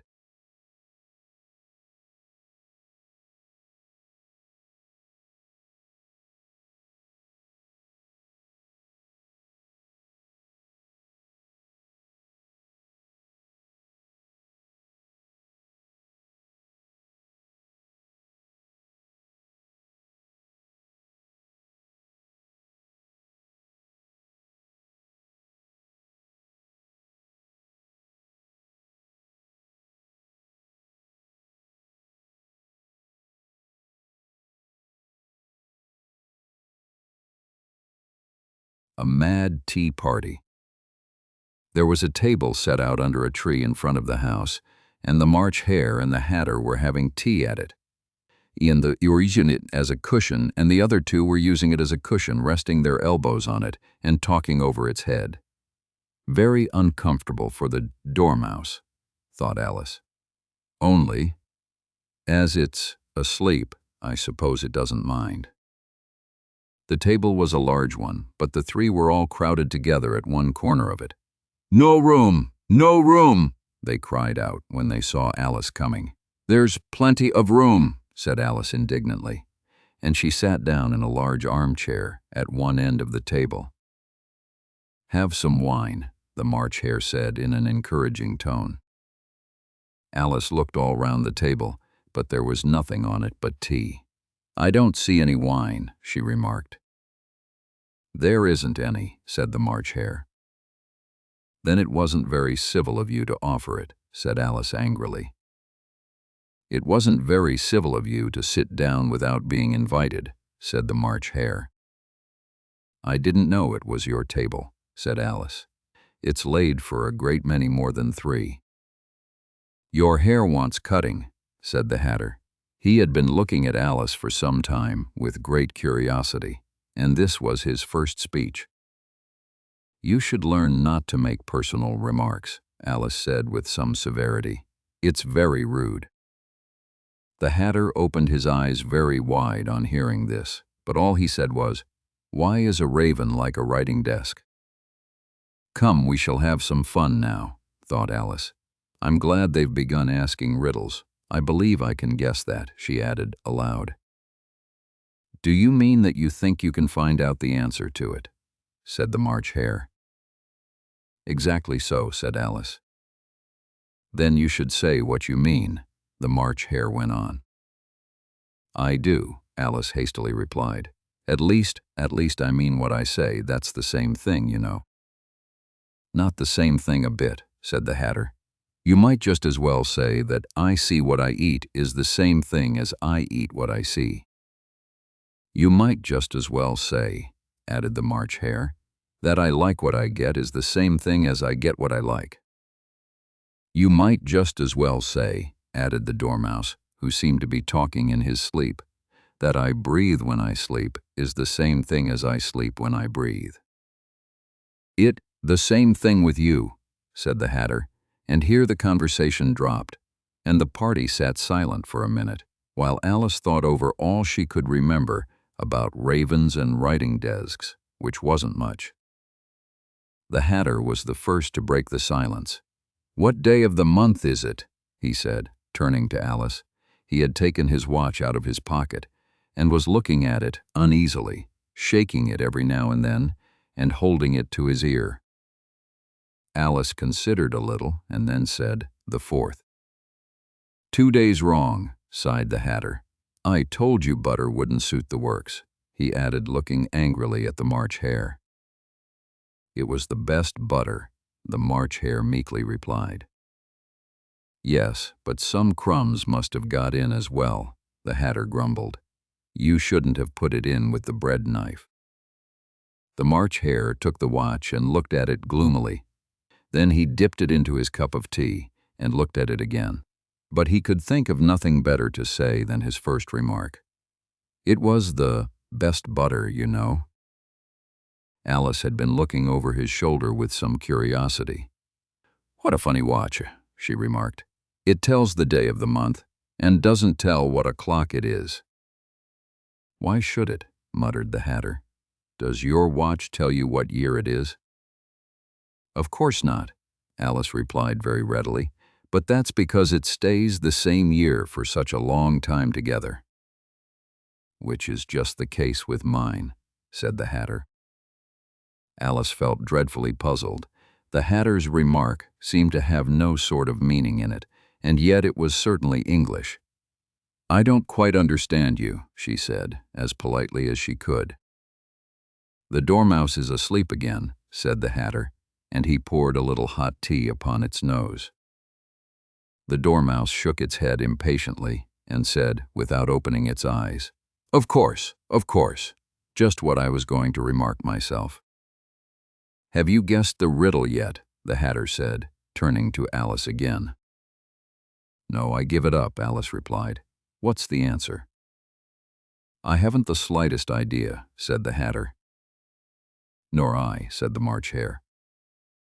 Alice sighed wearily. "I think you might do something better with the time," she said, "than waste it in asking riddles that have no answers." "If you knew time as well as I do," said the Hatter, "you wouldn't talk about wasting. It's him." "I don't know what you mean," said Alice. "Of course you don't," the Hatter said, tossing his head contemptuously. "I dare say you never even spoke to time." "Perhaps not," Alice cautiously replied, "but I know I have to beat time when I learn music." "Ah, that accounts for it," said the Hatter. "He won't stand beating. Now, if you only got on good terms with him, he'd do almost anything you liked with the clock. For instance, suppose it were 9 o'clock in the morning, just time to begin lessons. You'd only have to whisper a hint to time, and round goes the clock in a twinkling. 1:30, time for dinner." "I only wish it was," the March Hare said to itself in a whisper. "That would be grand, certainly," said Alice thoughtfully. "But then, I shouldn't be hungry for it, you know." "Not at first, perhaps," said the Hatter. "But you could keep it to 1:30 as long as you liked." "Is that the way you manage?" Alice asked. The Hatter shook his head mournfully. "Not I," he replied. "We quarreled last March, just before. He went mad, you know," pointing with his teaspoon at the March Hare. "It was at the great concert given by the Queen of Hearts, and I had to sing. 'Twinkle, twinkle, little bat, how I wonder what you're at.' You know the song, perhaps?" "I've heard something like it," said Alice. "It goes on, you know," the Hatter continued, "in this way. Up above the world you fly, like a tea tray in the sky. Twinkle, twinkle."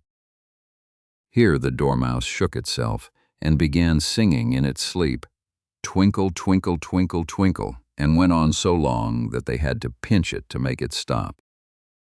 "Well, I'd hardly finished the first verse," said the Hatter, when the Queen jumped up and bawled out, "He's murdering the time.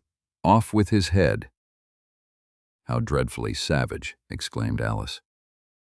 "And ever since that," the Hatter went on in a mournful tone, "he won't do a thing I ask. It's always 6 o'clock now." A bright idea came into Alice's head. "Is that the reason so many tea things are put out here?" she asked. "Yes, that's it," said the Hatter with a sigh. "It's always tea time, and we've no time to wash the things between whiles." "Then you keep moving round, I suppose," said Alice. "Exactly so," said the Hatter, "as the things get used up." "But what happens when you come to the beginning again?" Alice ventured to ask. "Suppose we change the subject," the March Hare interrupted, yawning. "I'm getting tired of this. I vote the young lady tells us a story." "I'm afraid I don't know one," said Alice, rather alarmed at the proposal.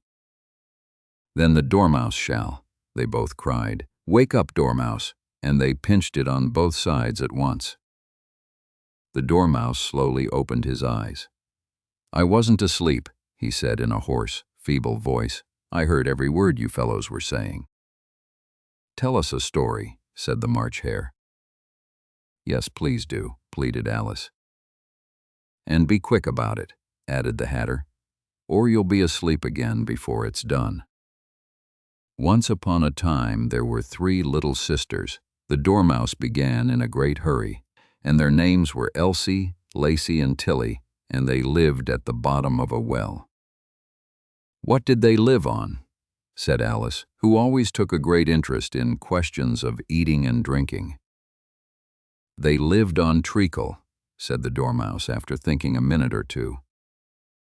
"They couldn't have done that, you know," Alice gently remarked. "They'd have been ill." "So they were," said the Dormouse, "very ill." Alice tried to fancy to herself what such an extraordinary way of living would be like, but it puzzled her too much, so she went on, "But why did they live at the bottom of a well?" "Take some more tea," the March Hare said to Alice very earnestly. "I've had nothing yet," Alice replied in an offended tone, "so I can't take more." "You mean you can't take less," said the Hatter. "It's very easy to take more than nothing." "Nobody asked your opinion," said Alice. "Who's making personal remarks now?" the Hatter asked triumphantly. Alice did not quite know what to say to this, so she helped herself to some tea and bread and butter, and then turned to the Dormouse and repeated her question. "Why did they live at the bottom of a well?" The Dormouse again took a minute or two to think about it, and then said, "It was a treacle well." "There's no such thing." Alice was beginning very angrily, But the Hatter and the March Hare went, "Shh," and the Dormouse sulkily remarked, "If you can't be civil, you'd better finish the story for yourself." "No, please go on," Alice said very humbly. "I won't interrupt again. I dare say there may be." "One indeed," said the Dormouse indignantly. However, he consented to go on. "And so these three little sisters, they were learning to draw, you know." "What did they draw?" said Alice, quite forgetting her promise. "Treacle," said the Dormouse, without considering at all this time. "I want a clean cup," interrupted the Hatter. "Let's all move one place on." He moved on as he spoke, and the Dormouse followed him. The March Hare moved into the Dormouse's place, and Alice rather unwillingly took the place of the March Hare. The Hatter was the only one who got any advantage from the change, and Alice was a good deal worse off than before, as the March Hare had just upset the milk jug into his plate. Alice did not wish to offend the Dormouse again, so she began very cautiously. "But I don't understand. Where did they draw the treacle from?" "You can draw water out of a water well," said the Hatter, "so I should think you could draw treacle out of a treacle well. Stupid." "But they were the well," Alice said to the Dormouse, not choosing to notice this last remark. "Of course they were," said the Dormouse, well in. This answer so confused poor Alice that she let the Dormouse go on for some time without interrupting it. "They were learning to draw," the Dormouse went on, yawning and rubbing its eyes, for it was getting very sleepy. "And they drew all manner of things, everything that begins with an M." "Why with an M?" said Alice. "Why not?" said the March Hare. Alice was silent. The Dormouse had closed its eyes by this time and was going off into a doze, but on being pinched by the Hatter, it woke up again with a little shriek and went on, "That begins with an M, such as mousetraps and the moon and memory and muchness. You know you say such a thing as a drawing of a muchness.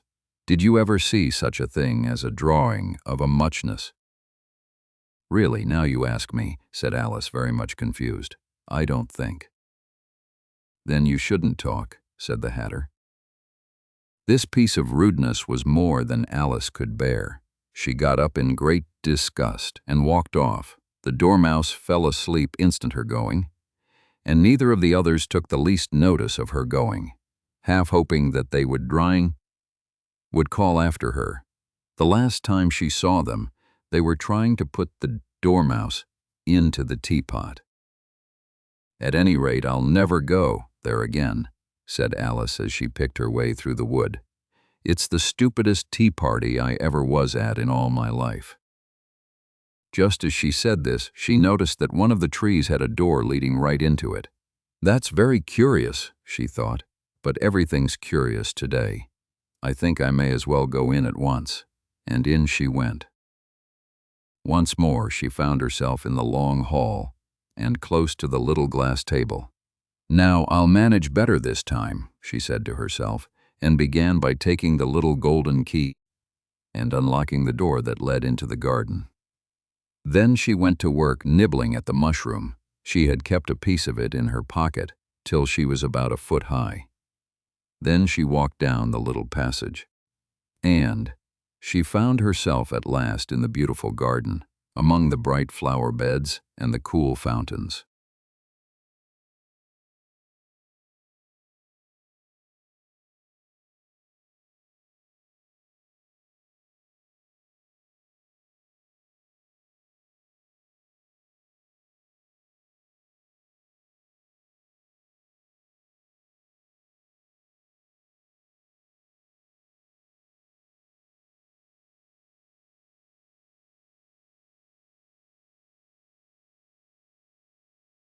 Chapter 8. The Queen's Croquet Ground. A large rose tree stood near the entrance of the garden. The roses grew gardeners at it, busily painting them red. Alice thought this a very curious thing, and she went nearer to watch them, and just as she came up to them, she heard one of them say, "Look out now, 5." Don't go splashing paint over me like that." "I couldn't help it," said 5 in a sulky tone. 7 jogged my elbow. On which 7 looked up and said, "That's right, 5. Always lay the blame on others." "You'd better not talk," said 5. "I heard the Queen say only yesterday you deserved to be beheaded." "What for?" said the one who had spoken first. "That's none of your business too," said 7. "Yes, it his business," said 5, "and I'll tell him it was for bringing the cook tulip roots instead of onions." 7 flung down his brush and had just begun, well, of all the unjust things, when his eye chanced to fall upon Alice as she stood watching them, and he checked himself suddenly. The others looked round also, and all of them bowed low. "Would you tell me," said Alice, a little timidly, "why you are painting those roses?" 5 and 7 said nothing, but looked at 2. 2 began in a low voice, "Why, the fact is, you see, miss, this here ought to have been a rose tree, and we put a white one in by mistake. And if the Queen was to find it out, we should all have our heads cut off, you know. So you see, miss, we're doing our best afore she comes to." At this moment 5, who had been anxiously looking across the garden, called out, "The Queen! The Queen!" and the 3 gardeners instantly threw themselves flat upon their faces. There was a sound of many footsteps, and Alice looked round, eager to see the Queen. First came 10 soldiers carrying clubs. These were all shaped like the 3 gardeners, oblong and flat, with their hands and feet at the corners. Next the 10 courtiers. These were ornamented all over with diamonds, and walked 2 and 2, as the soldiers did. After these came the royal children. There were 10 of them, and the little dears came jumping merrily along hand in couples. They were all ornamented with hearts. Next came the guests, mostly kings and queens, and among them Alice recognized the white rabbit. It was talking in a hurried, nervous manner, smiling at everything that was said, and went by without noticing her. Then followed the knave of hearts, carrying the king's crown on a crimson velvet cushion, and, last of all this grand procession, came the king and queen of hearts. Alice was rather doubtful whether she ought not to lie down on her face like the 3 gardeners, but she could not remember ever having heard of such a rule at processions. And besides, what would be the use of a procession, thought she, if people had all to lie down upon their faces so that they where she would see it? So she stood still where she was and waited. When the procession came opposite to Alice, they all stopped and looked at her, and the Queen said severely, "Who is this?" She said it to the knave of hearts, who only bowed and smiled in reply. "Idiot," said the Queen, tossing her head impatiently, and, turning to Alice, she went on, "What's your name, child?" "My name is Alice, so please your Majesty," said Alice very politely, but she added to herself, "Why, they're only a pack of cards after all. I needn't be afraid of them." "And who are these?" said the Queen, pointing to the 3 gardeners who were lying round the rose tree, for you see, as they were lying on their faces, and the pattern on their backs was the same as the rest of the pack, she could not tell whether they were gardeners, or soldiers, or courtiers, or 3 of her own children. How should know?" said Alice, surprised at her own courage. "It's no business of mine." The Queen turned crimson with fury, and after glaring at her for a moment like a wild beast, screamed, "Off with her head, off." "Nonsense," said Alice very loudly and decidedly, and the Queen was silent. The King laid his hand upon her arm and timidly said, "Consider, my dear, she is only a child." The Queen turned angrily away from him and said to the knave, "Turn them over." The knave did so very carefully with 1 foot. "Get up," said the Queen in a shrill, loud voice, and the 3 gardeners instantly jumped up and began bowing to the King, the Queen, the royal children, and everybody else. "Leave off that," screamed the Queen. "You make me giddy." And then, turning to the rose tree, she went on, "What have you been doing here?" "May it please your majesty," said Tu in a very humble tone, going down on one knee as he spoke. "We were trying." "See," said the queen, who had meanwhile been examining the roses. "Off with their heads," and the procession moved on, 3 of the soldiers remaining behind to execute the unfortunate gardeners, who ran to Alice for protection. "You shan't be beheaded," said Alice, and she put them into a large flower pot that stood near. The 3 soldiers wandered about for a minute or two, looking for them, and then quietly marched off after the others. "Are their heads off?" shouted the queen. "Their heads are gone, if it please your majesty," the soldiers shouted in reply. "That's right," shouted the queen. "Can you play croquet?" The soldiers were silent and looked at Alice, as the question was evidently meant for her. "Yes," shouted Alice. "Come on, then," roared the queen, and Alice joined the procession, wondering very much what would happen next. It's a very fine day," said a timid voice at her side. She was walking by the white rabbit, who was peeping anxiously into her face. "Very," said Alice. "Where's the Duchess?" "Hush, hush," said the rabbit in a low, hurried tone. He looked anxiously over his shoulder as he spoke, and then raised himself upon tiptoe, put his mouth close to her ear, and whispered, "She's under sentence of execution." "What for?" said Alice. "Did you say what a pity?" the rabbit asked. "No, I didn't," said Alice. "I don't think it's at all a pity. I said what for." "She boxed the queen's ears," the rabbit began. Alice gave a little scream of laughter. "Oh, hush," the rabbit whispered in a frightened tone. "The queen will hear you. You see, she came rather late, and the queen said—" "Get to your places," shouted the queen in a voice of thunder, and people began running about in all directions, tumbling up against each other. However, they got settled down in a minute or two, and the game began. Alice thought she had never seen such a curious croquet ground in her life. It was all ridges and furrows. The balls were live hedgehogs, the mallets live flamingos, and the soldiers had to double themselves up and to stand on their hands and feet to make the arches. The chief difficulty Alice found at first was in managing her flamingo. She succeeded in getting its body tucked away, comfortably enough, under her arm, with its legs hanging down, but generally, just as she had got its neck nicely straightened out and was going to give the hedgehog a blow with its head, it would twist itself round and look up in her face, with such a puzzled expression that she could not help bursting out laughing. And when she had got its head down and was going to begin again, it was very provoking to find that the hedgehog had unrolled itself and was in the act of crawling away.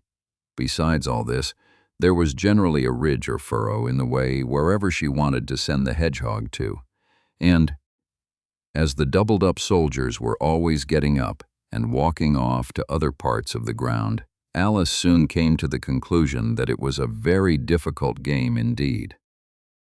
The players all played at once without waiting for turns, quarreling all the while, and fighting for the hedgehogs, and in a very short time the queen was in a furious passion and went stamping about and shouting, "Off with her head," or "Off with her head," about once in a minute. Alice began to feel very uneasy. To be sure, she had not as yet had any dispute with the queen, but she knew that it might happen any minute, and then, thought she, what would become of me? They're dreadfully fond of beheading people here. The great wonder is that there's anyone left alive. She was looking about for some way of escape and wondering whether she could get away without being seen when she noticed a curious appearance in the air. It puzzled her very much at first, but after watching it a minute or two, she made it out to be a grin. It's the Cheshire herself. Now I shall have somebody to talk to. Now I shall have somebody to talk to.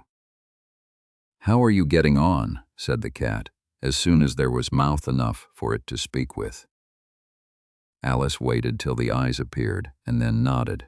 It's no use speaking to it, she thought, till its ears have come, or at least one of them. In another minute the whole head appeared, and then Alice put down her flamingo and began an account of the game, feeling very glad she had someone to listen to her. The cat seemed to think that there was enough of it now in sight, and no more of it appeared. I don't think they play at all fairly, Alice began, in rather a complaining tone. And they all quarrel so dreadfully one can't hear oneself speak, and they don't seem to have any rules in particular. At least, if there are, nobody attends to them, and you've no idea how confusing it is, all the things being alive.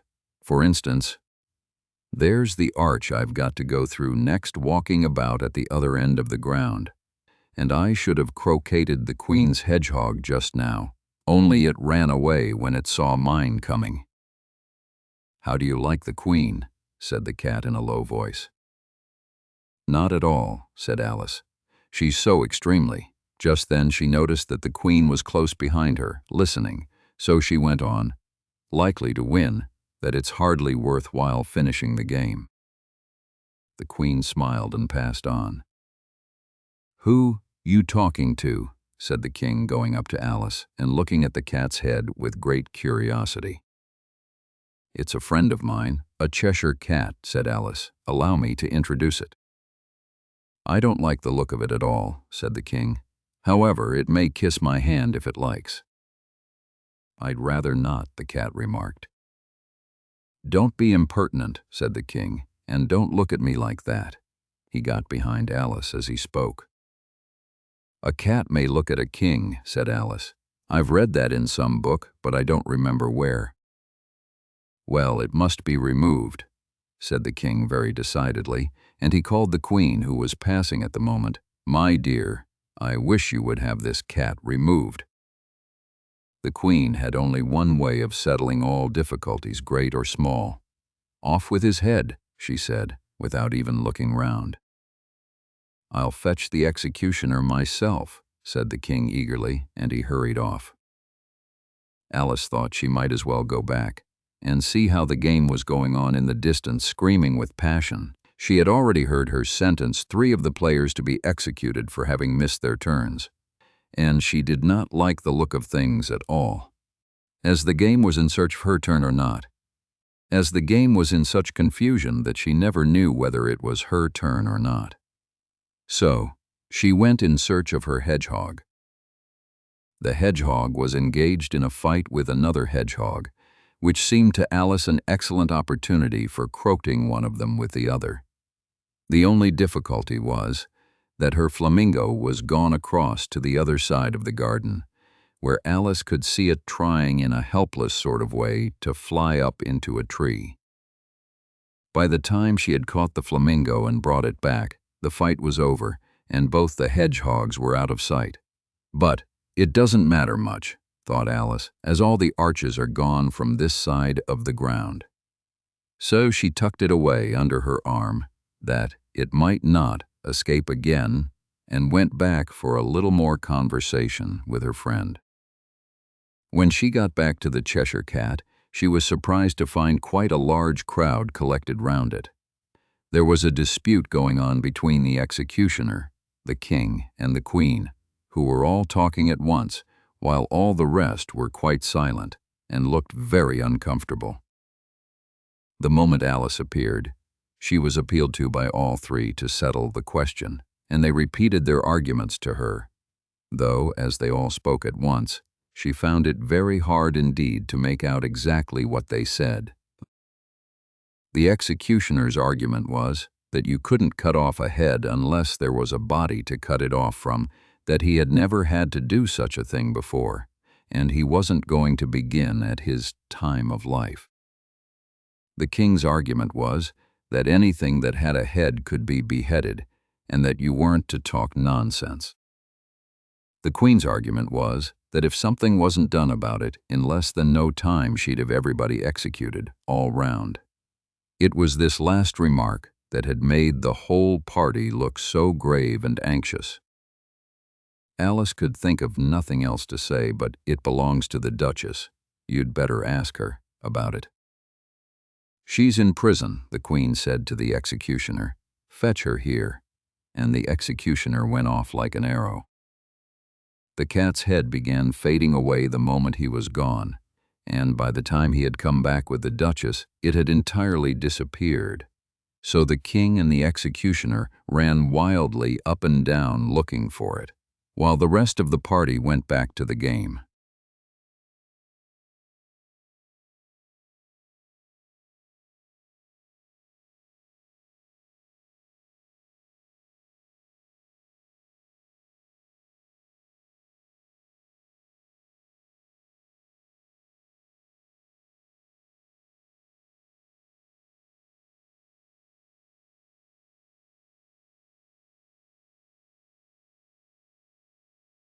Chapter 9. The Mock Turtle's Story.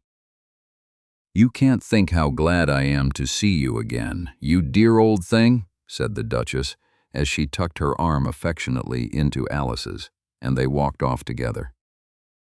Alice was very glad to find her in such a pleasant temper, and thought to herself that perhaps it was only the pepper that had made her so savage when they met in the kitchen. "When I'm a duchess," she said to herself, not in a very hopeful tone though, "I won't have any pepper in my kitchen. At all soup does very well without. Maybe it's always pepper that makes people hot-tempered," she went on, very much pleased at having found out a new kind of rule. "And vinegar that makes them sour, and chamomile that makes them bitter, and barley sugar, and such things that make children sweet-tempered. I only wish people knew that, then they wouldn't be so stingy about it, you know." She had quite forgotten the Duchess by this time, and was a little startled when she heard her voice close to her ear. "You're thinking about something, my dear, and that makes you forget to talk. I can't tell you just now what the moral of that is, but I shall remember it in a bit." "Perhaps it hasn't one," Alice ventured to remark. "Tut, tut, child," said the Duchess. "Everything's got a moral, if only you can find it," and she squeezed herself up closer to Alice's side as she spoke. Alice did not much like keeping so close to her, first because the Duchess was very ugly, and secondly because she was exactly the right height to rest her chin upon Alice's shoulder, and it was an uncomfortably sharp chin. However, she did not like to be rude, so she bore it as well as she could. "The game's going on rather better now," she said, by way of keeping up the conversation a little. "'Tis so," said the Duchess, "and the moral of that is, oh, 'tis love, 'tis love. That makes the world go round." "Somebody said," Alice whispered, "that it's done by everybody minding their own business." "Ah, well, it means much the same thing," said the Duchess, digging her sharp little chin into Alice's shoulder, as she added, "and the moral of that is, take care of the sense, and the sounds will take care of themselves." How fond she is of finding morals in things, Alice thought to herself. "I dare say you're wondering why I don't put my arm round your waist," the Duchess said after a pause. "The reason is that I'm doubtful about the temper of your flamingo. Shall I try the experiment?" "He might bite," Alice cautiously replied, not feeling at all anxious to have the experiment tried. "Very true," said the Duchess. "Flamingos and mustard both bite, and the moral of that is, birds of a feather flock together." "Only mustard isn't a bird," Alice remarked. "Right as usual," said the Duchess. "What a clear way you have of putting things."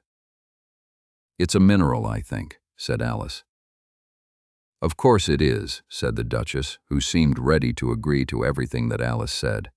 "There's a large mustard mine near here, and the moral of that is, the more there is of mine, the less there is of yours." "Oh, I know," exclaimed Alice, who had not attended to this last remark. "It's a vegetable. It doesn't look like one, but it is." "I quite agree with you," said the Duchess, "and the moral of that is, be what you'd like it put more simply. Never imagine yourself not to be otherwise than what it might appear to others that what you were or might have been was not otherwise than what you had been would have appeared them to be otherwise. I think I should understand that better, Alice said very politely. If I had it written down, but I can't quite follow it as you say it. That's nothing to what I could say if I chose, the Duchess replied, in a pleased tone. Pray don't trouble yourself to say it any longer than that, said Alice. Oh, don't talk about trouble, said the Duchess. I make you a present of everything I've said as yet. A cheap sort of present, thought Alice. I'm glad they don't give birthday presents like that. But she did not venture to say it out loud. Thinking again, the Duchess asked, with another dig of her sharp little chin. I've a right to think, said Alice sharply, for she was beginning to feel a little worried. Just about as much right, said the Duchess, as pigs have to fly and the M. But here, to Alice's great surprise, the Duchess' voice died away, even in the middle of her favorite word moral, and the arm that was linked into hers began to tremble. Alice looked up, and there stood the Queen in front of them, with her arms folded, frowning like a thunderstorm. A fine day, Your Majesty, the Duchess began in a low, weak voice. Now I give you fair warning, shouted the Queen, stamping on the ground as she spoke. Either you or your head must be off, and that in about half no time. Take your choice. The Duchess took her choice and was gone in a moment. Let's go on with the game, the Queen said to Alice, and Alice was too much frightened to say a word, but slowly followed her back to the croquet ground. The other guests had taken advantage of the Queen's absence and were resting in the shade. However, the moment they saw her, they hurried back to the game, the Queen merely remarking that a moment's delay would cost them their lives. All the time they were playing, the Queen never left off quarreling with the other players and shouting, "Off with his head," or "Off with her head." Those whom she sentenced were taken into custody by the soldiers, who of course had to leave off being arches to do this, so that by the end of half an hour or so there were no arches left, and all the players except the King, the Queen, and Alice were in custody and under sentence of execution. Then the Queen left off, quite out of breath, and said to Alice, "Have you seen the mock turtle yet?" "No," said Alice. "I don't even know what a mock turtle is." "It's the thing mock turtle soup is made from," said the Queen. "I never saw one or heard of one," said Alice. "Come on, then," said the Queen, "and he shall tell you his history." As they walked off together, Alice heard the King say in a low voice to the company generally, "You are all pardoned." "Come, that's a good thing," she said to herself, for she had felt quite unhappy at the number of executions the Queen had ordered. They very soon came upon a griffin lying fast asleep in the sun. If you don't know what a griffin is, look at the picture. "Up, lazy thing," said the Queen, "and take this young lady to see the mock turtle and to hear his history. I must go back and see after some executions I have ordered," and she walked off, leaving Alice alone with the griffin. Alice did not quite like the look of the creature, but on the whole she thought it would be quite as safe to stay with it as to go after that savage Queen, so she waited. The griffin sat up and rubbed its eyes. Then it watched the Queen till she was out of sight. Then it chuckled. "What fun!" said the griffin, half to itself, half to Alice. "What is the fun?" said Alice. "Why, it's all her fancy, that they never executes nobody, you know. Come on." "Everybody says, 'Come on here,'" thought Alice as she went slowly after it. "I never was so ordered about in all my life, never." They had not gone far before they saw the mock turtle ledge of rock, and as they came nearer, Alice could hear him sighing as if his heart would break. She pitied him deeply. "What is his sorrow?" she asked the griffin, and the griffin answered, very nearly in the same words as before, "It's all his fancy that. He hasn't got no sorrow, you know. Come on." So they went up to the Mock Turtle, who looked at them with large eyes full of tears, but said nothing. "This here young lady," said the Gryphon, "she wants for to know your history, she do." "I'll tell it her," said the Mock Turtle in a deep, hollow tone.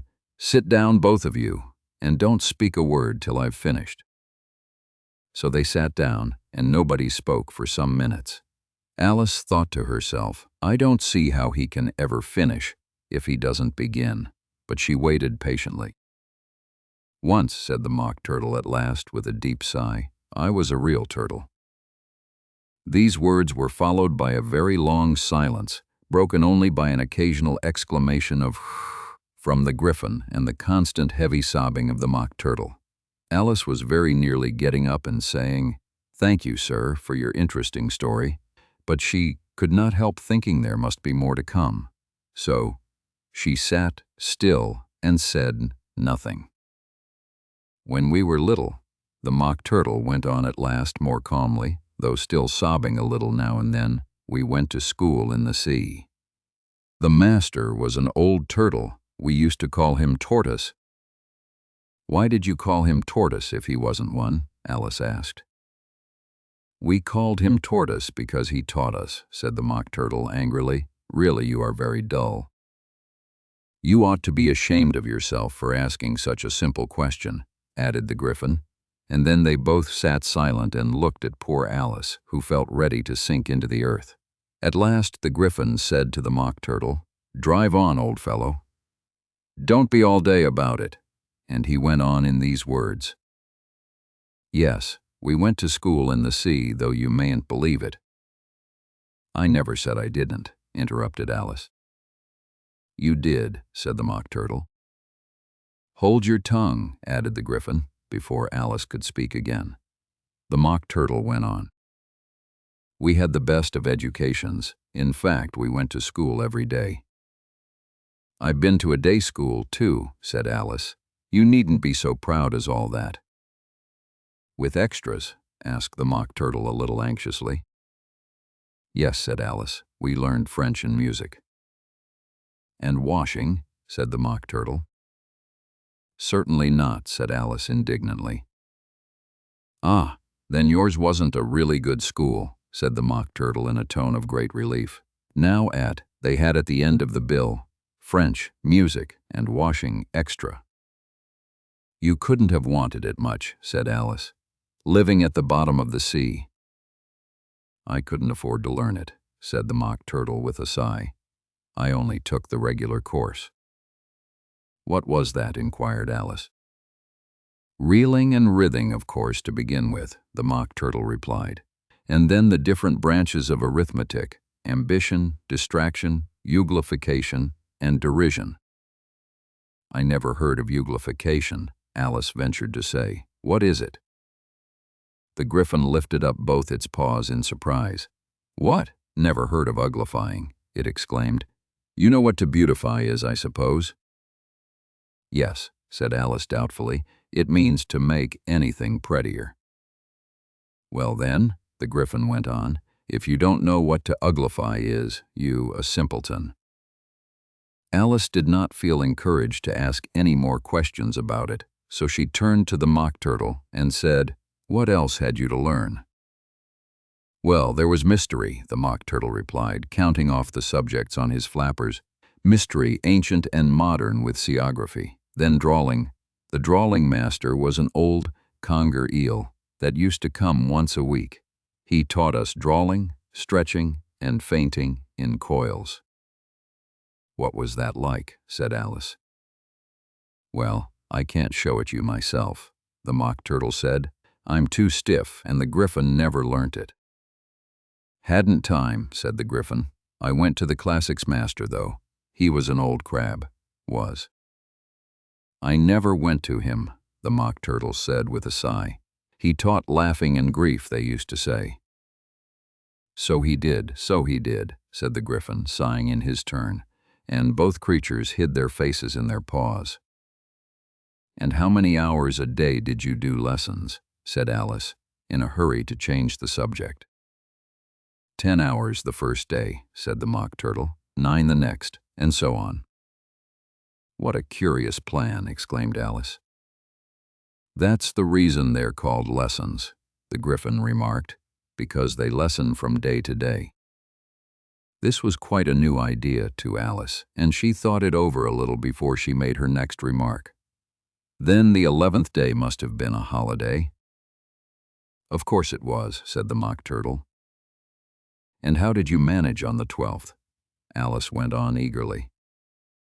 "That's enough about lessons," the Griffin interrupted in a very decided tone. "Tell her something about the games now."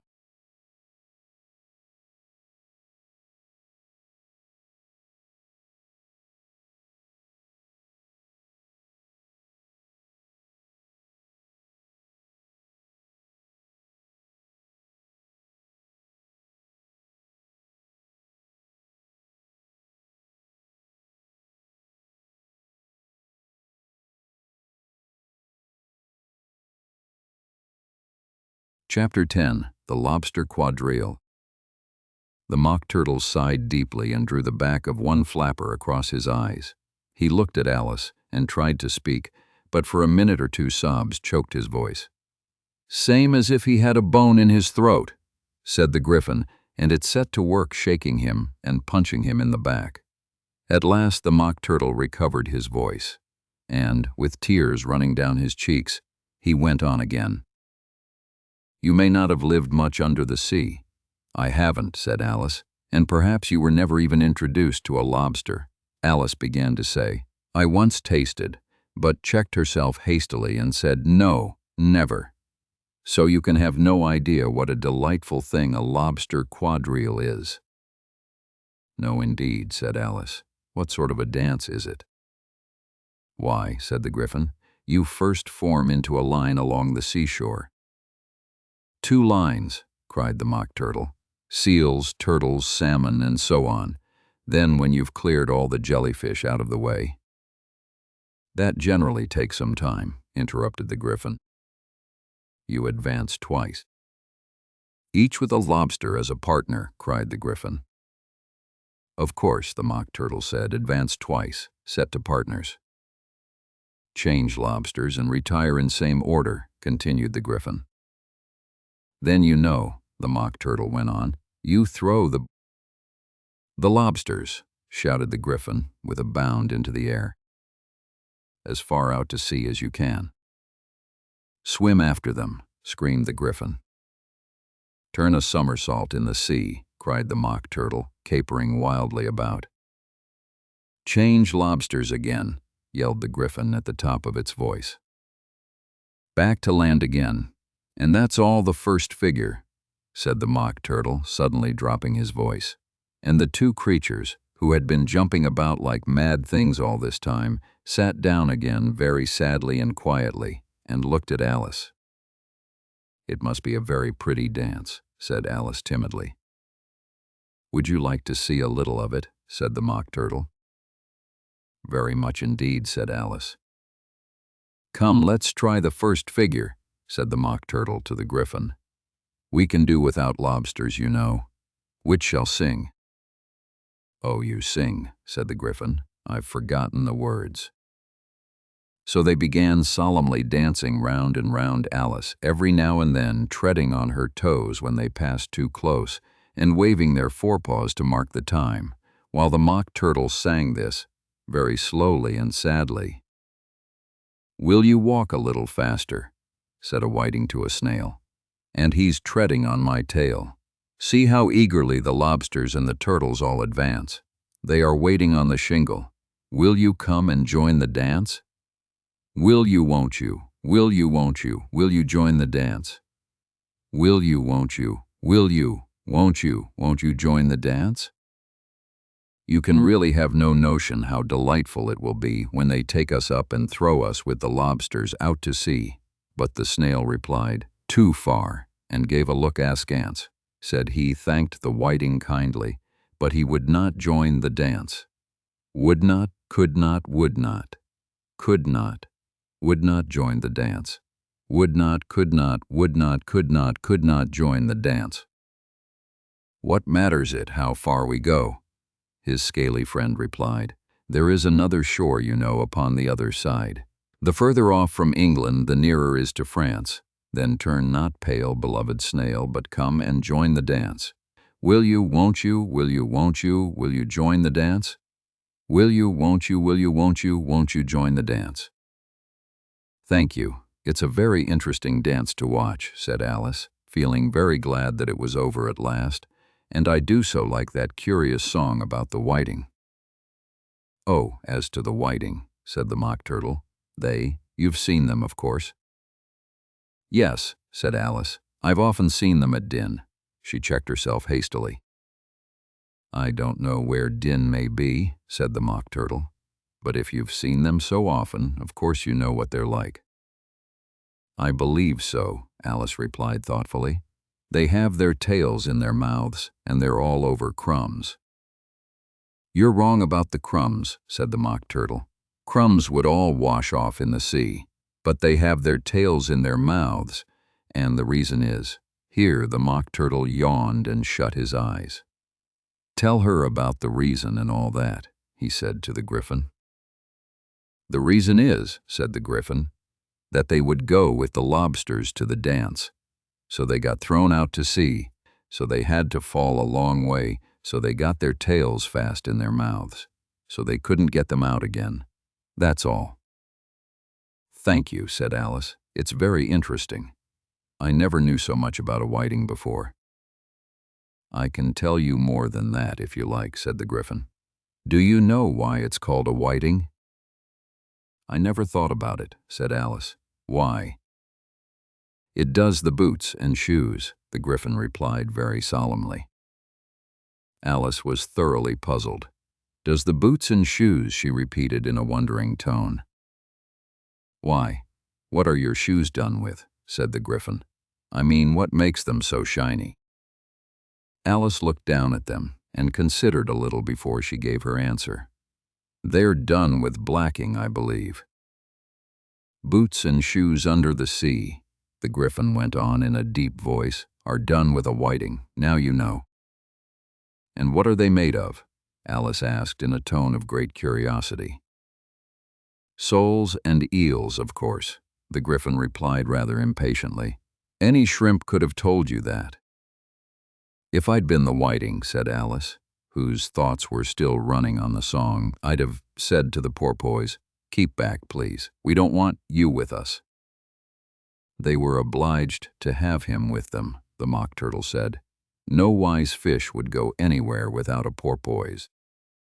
Wouldn't it really? Said Alice in a tone of great surprise. Of course not, said the Mock Turtle. Why, if a fish came to me and told me he was going a journey, I should say, with what porpoise? Don't you mean purpose? Said Alice.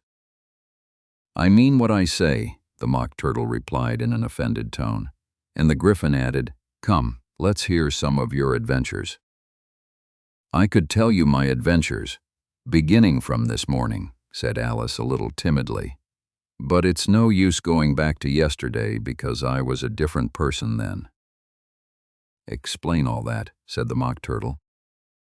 No, the adventures first, said the Griffin in an impatient tone. Explanations take such a dreadful time. So, Alice began telling them her adventures from the time when she first saw the White Rabbit. She was a little nervous about it just at first.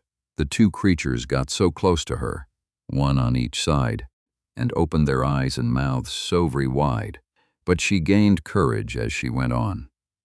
Her listeners were perfectly quiet till she got to the part about her repeating, "You are old, Father William," to the caterpillar, and the words all coming different, and then the Mock Turtle drew a long breath and said, "That's very curious." "It's all about as curious as it can be," said the Griffin. "It all came different," the Mock Turtle repeated thoughtfully. "I should like to hear her try and repeat something now. Tell her to begin." He looked at the Griffin as if he thought it had some kind of authority over Alice. "Stand up and repeat, 'tis the voice of the sluggard," said the Griffin. "How the creatures order one about and make one repeat lessons," thought Alice. I might as well be at school at once. However, she got up and began to repeat it, but her head was so full of the lobster quadrille that she hardly knew what she was saying, and the words came very queer indeed. "'Tis the voice of the lobster. I heard him declare, 'You have baked me too brown, I must sugar my hair.' As a duck with its eyelids, so he with his nose trims his belt and his buttons and turns out his toes." Later editions continued as follows. "When the sands are all dry, he is gay as a lark, and will talk in contemptuous tones of the shark. But, when the tide rises and sharks are around, his voice has a timid and tremulous sound." "That's different from what I used to say when I was a child," said the Gryphon. "Well, I never heard it before," said the Mock Turtle, "but it sounds uncommon nonsense." Alice said nothing. She had sat down with her face in her hands, wondering if anything would ever happen in a natural way again. "I should like to have it explained," said the Mock Turtle. "She can't explain it," said the Gryphon hastily. "Go on with the next verse." "But about his toes," the Mock Turtle persisted. "How could he turn them out with his nose, you know?" "It's the first position in dancing," Alice said, but was dreadfully puzzled by the whole thing and longed to change the subject. "Go on with the next verse," the Gryphon repeated impatiently. "It begins, 'I passed by his garden.'" Alice did not dare to disobey, though she felt sure it would all come wrong, and she went on in a trembling voice.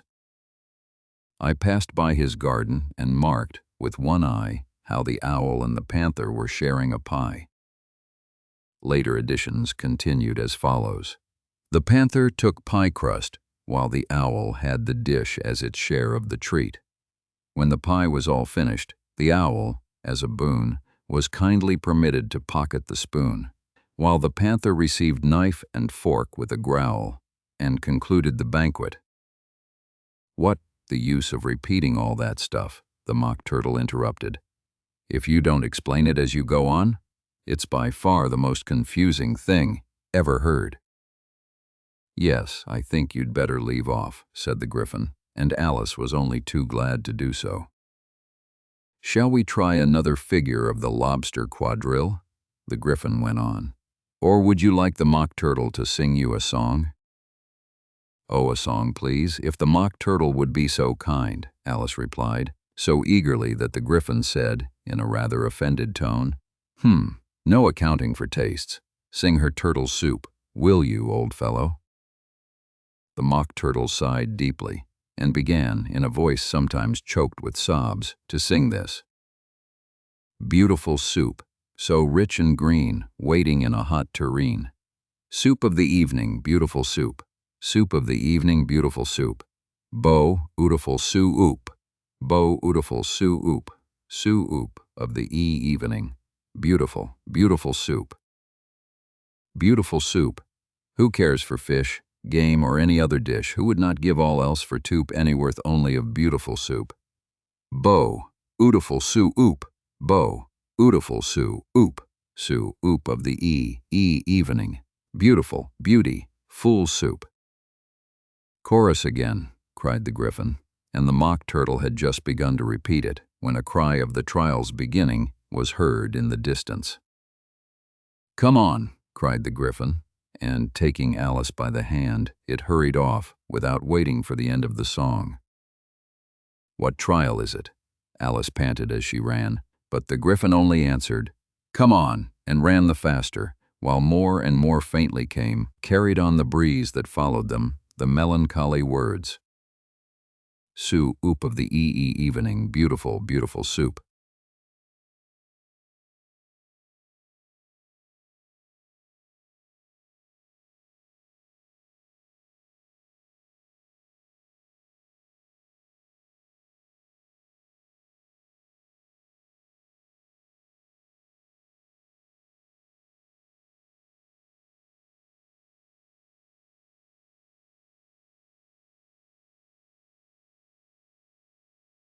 Chapter 11. Who Stole the Tarts? The King and Queen of Hearts were seated on their throne when they arrived, with a great crowd assembled about them, all sorts of little birds and beasts, as well as the whole pack of cards. The knave was standing before them, in chains, with a soldier on each side to guard him, and near the king was the white rabbit, with a trumpet in one hand and a scroll of parchment in the other. In the very middle of the court was a table, with a large dish of tarts upon it. They looked so good that it made Alice quite hungry to look at them. I wish they'd get the trial done, she thought, and hand round the refreshments. But there seemed to be no chance of this, so she began looking at everything about her to pass away the time. Alice had never been in a court of justice before, but she had read about them in books, and she was quite pleased to find that she knew the name of nearly everything there. "That's the judge," she said to herself, "because of his great wig." The judge, by the way, was the king, and as he wore his crown over the wig, look at the frontispiece if you want to see how he did it. He did not look at all comfortable, and it was certainly not becoming. "And that's the jury box," thought Alice, "and those to 12 creatures, you see, because some of them were animals and some were birds." She said this last 2 or 3 times over to herself. She said this last word 2 or 3 times over to herself, being rather proud of it, for she thought, and rightly too, that very few little girls of her age knew the meaning of it at all. However, jurymen would have done just as well. The 12 jurors were all writing very busily on slates. "What are they doing?" Alice whispered to the Griffin. "They can't have anything to put down yet before the trial's begun." "They're putting down their names," the Griffin whispered in reply, "for fear they should forget them before the end of the trial." "Stupid things," Alice began in a loud, indignant voice, but she stopped hastily, for the white rabbit cried out, "Silence in the court!" and the king put on his spectacles and looked anxiously round to make out who was talking.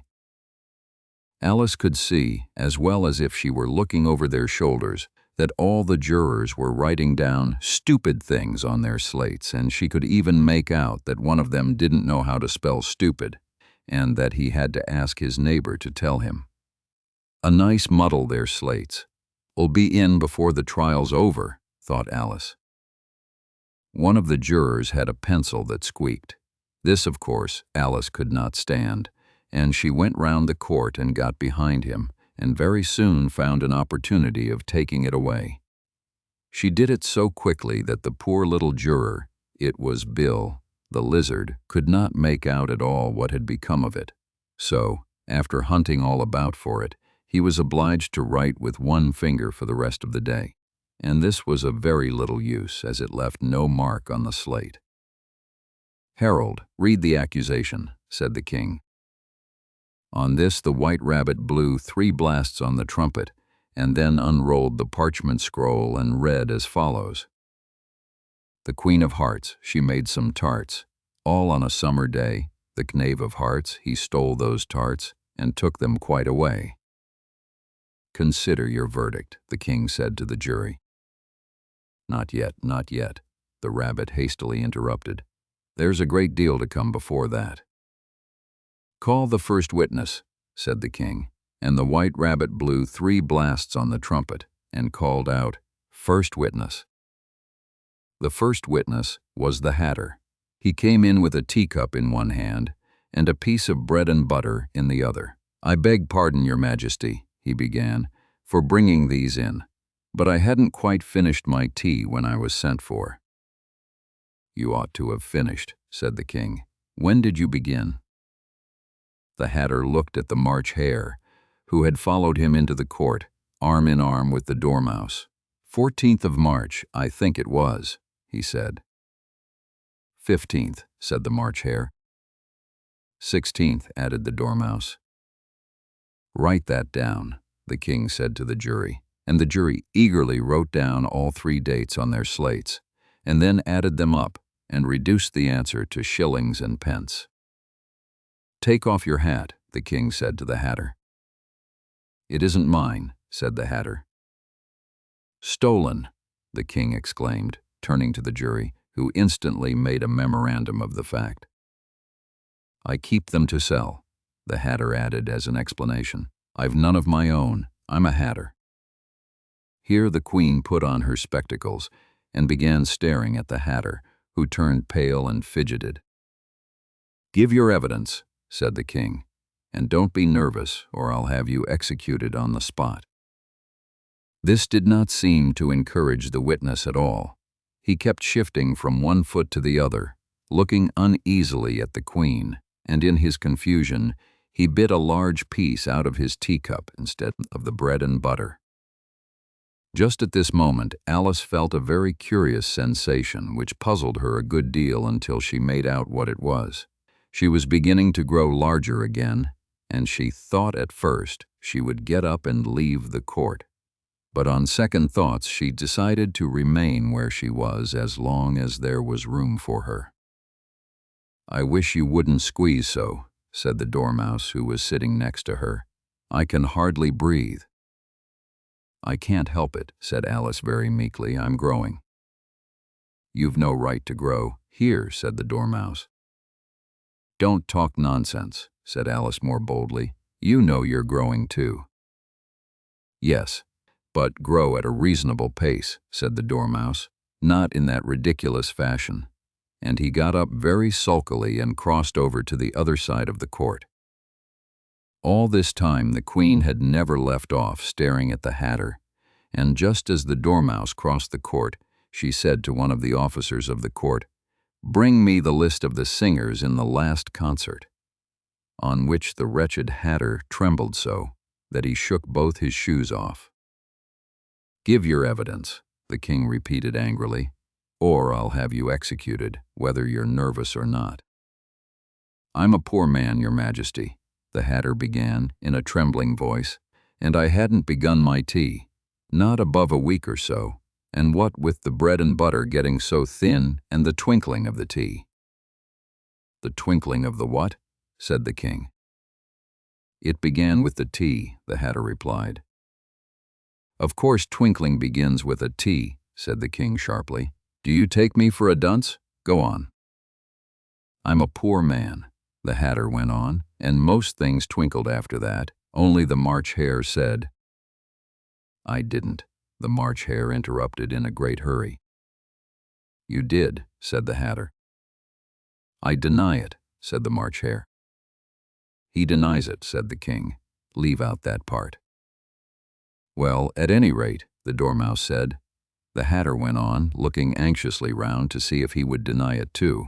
But the Dormouse denied nothing, being fast asleep. "After that," continued the Hatter, "I cut some more bread and butter." "But what did the Dormouse say?" one of the jury asked.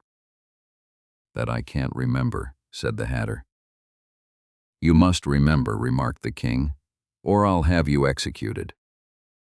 The miserable Hatter dropped his teacup and bread and butter and went down on one knee. "I'm a poor man, Your Majesty," he began. "You're a very poor speaker," said the King. Here one of the guinea pigs cheered and was immediately suppressed by the officers of the court. As that is rather a hard word, I will just explain to you how it was done. They had a large canvas bag, which tied up at the mouth with strings. Into this they slipped the guinea pig, head first, and then sat upon it. "I'm glad I've seen that done," thought Alice.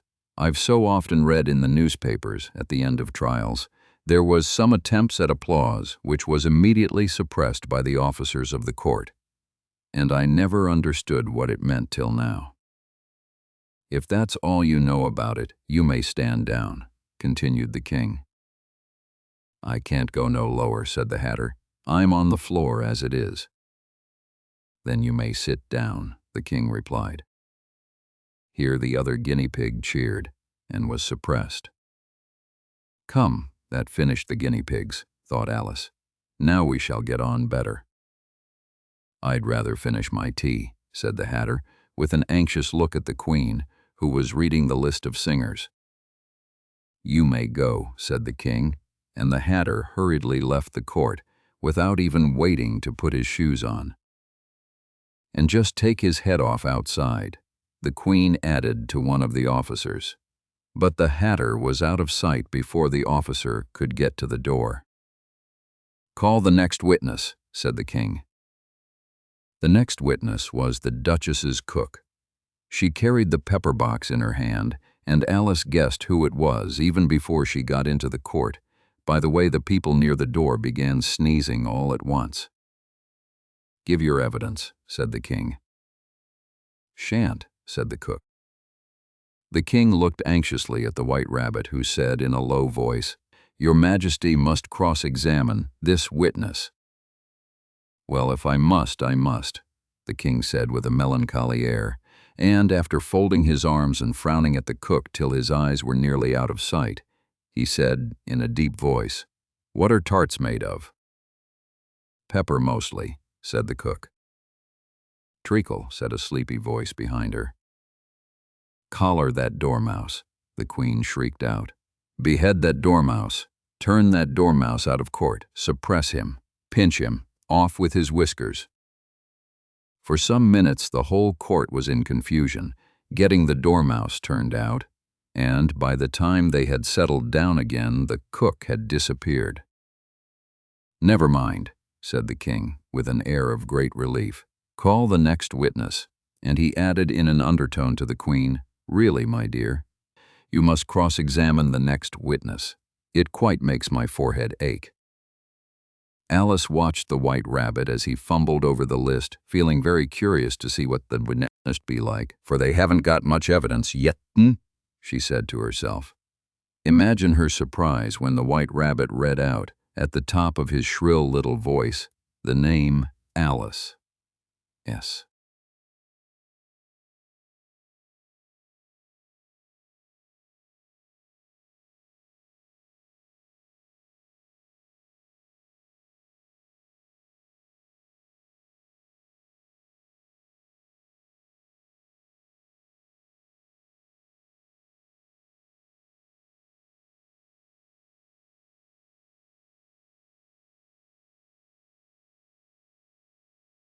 Chapter 12. Alice's Evidence. "Here!" cried Alice, quite forgetting in the flurry of the moment, and she jumped up in such a hurry that she tipped over the jury box with the edge of her skirt, upsetting all the jurymen on to the heads of the crowd below, and there, very much of a globe of goldfish, reminding her very much of a globe of goldfish she had accidentally upset the week before. "Oh, I beg your pardon," she exclaimed in a tone of great dismay, and began picking them up again as quickly as she could, for the accident of the goldfish kept running in her head, and she had a vague sort of idea that they must be collected at once and put back into the jury box, or they would die. "The trial cannot proceed," said the King in a very grave voice, "until all the jurymen are back in their proper places," he repeated with great emphasis, looking hard at Alice as he said so. Alice looked at the jury box and saw that in her haste she had put the lizard in head downwards, and the poor little thing was waving its tail about in a melancholy way. She soon got it out again and put it right. "Toot gemoot," she said to herself. "Not that it signifies much," she said to herself. "I should think it would be as much use in the trial one way up as the other." As soon as the jury had a little recovered from the shock of being upset, and their slates and pencils had been found and handed back to them, they set to work very diligently to write out a history of the accident, all except the lizard, who seemed too much overcome to do anything but sit with its mouth open, gazing up into the roof of the court. "Burish. What do you know about this business?" the King said to Alice. "Nothing," said Alice. "Nothing whatever?" persisted the King. "Nothing whatever," said Alice. "That's very important," the King said, turning to the jury. They were just beginning to write this down on their slates when the White Rabbit interrupted. "Unimportant, Your Majesty means, of course," he said in a very respectful tone, but frowning and making faces at him as he spoke. "Unimportant, of course, I meant," the King hastily said, and went on to himself in an undertone. Important, unimportant, unimportant, important, as if he were trying which word sounded best. Some of the jury wrote it down important and some unimportant. Alice could see this as she was near enough to look over their slates. But it doesn't matter a bit, she thought to herself. At this moment the king, who had been for some time busily writing in his notebook, cackled out, "Silence," and read out from his book, Rule 42. All persons more than a mile high to leave the court.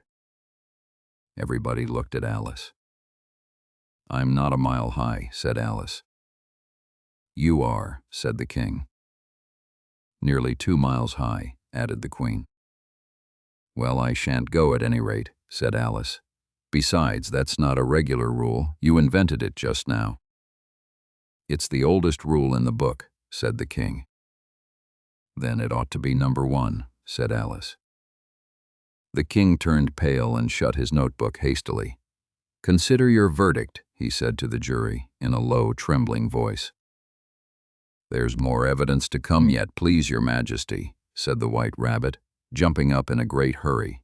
"This paper has just been picked up." "What's in it?" said the queen. "I haven't opened it yet," said the White Rabbit, "but it seems to be a letter, written by the prisoner to somebody." "It must have been that," said the king, "unless it was written to nobody, which isn't usual, you know." "Who is it directed to?" said one of the jurymen. "It isn't directed at all," said the White Rabbit. "In fact, there's nothing written on the outside." He unfolded the paper as he spoke and added, "It isn't a letter after all, it's a set of verses." "Are they in the prisoner's handwriting?" asked another of the jurymen. "No, they're not," said the White Rabbit, "and that's the queerest thing about it." The jury all looked puzzled. "He must have imitated somebody else's hand," said the king. The jury all brightened up again. "Please your majesty," said the knave, "I didn't write it, and they can't prove I did. There's no name signed at the end." "If you didn't sign it," said the king, "that only makes the matter worse. You mustn't have meant some mischief, or else you'd have signed your name like an honest man." There was a general clapping of hands at this.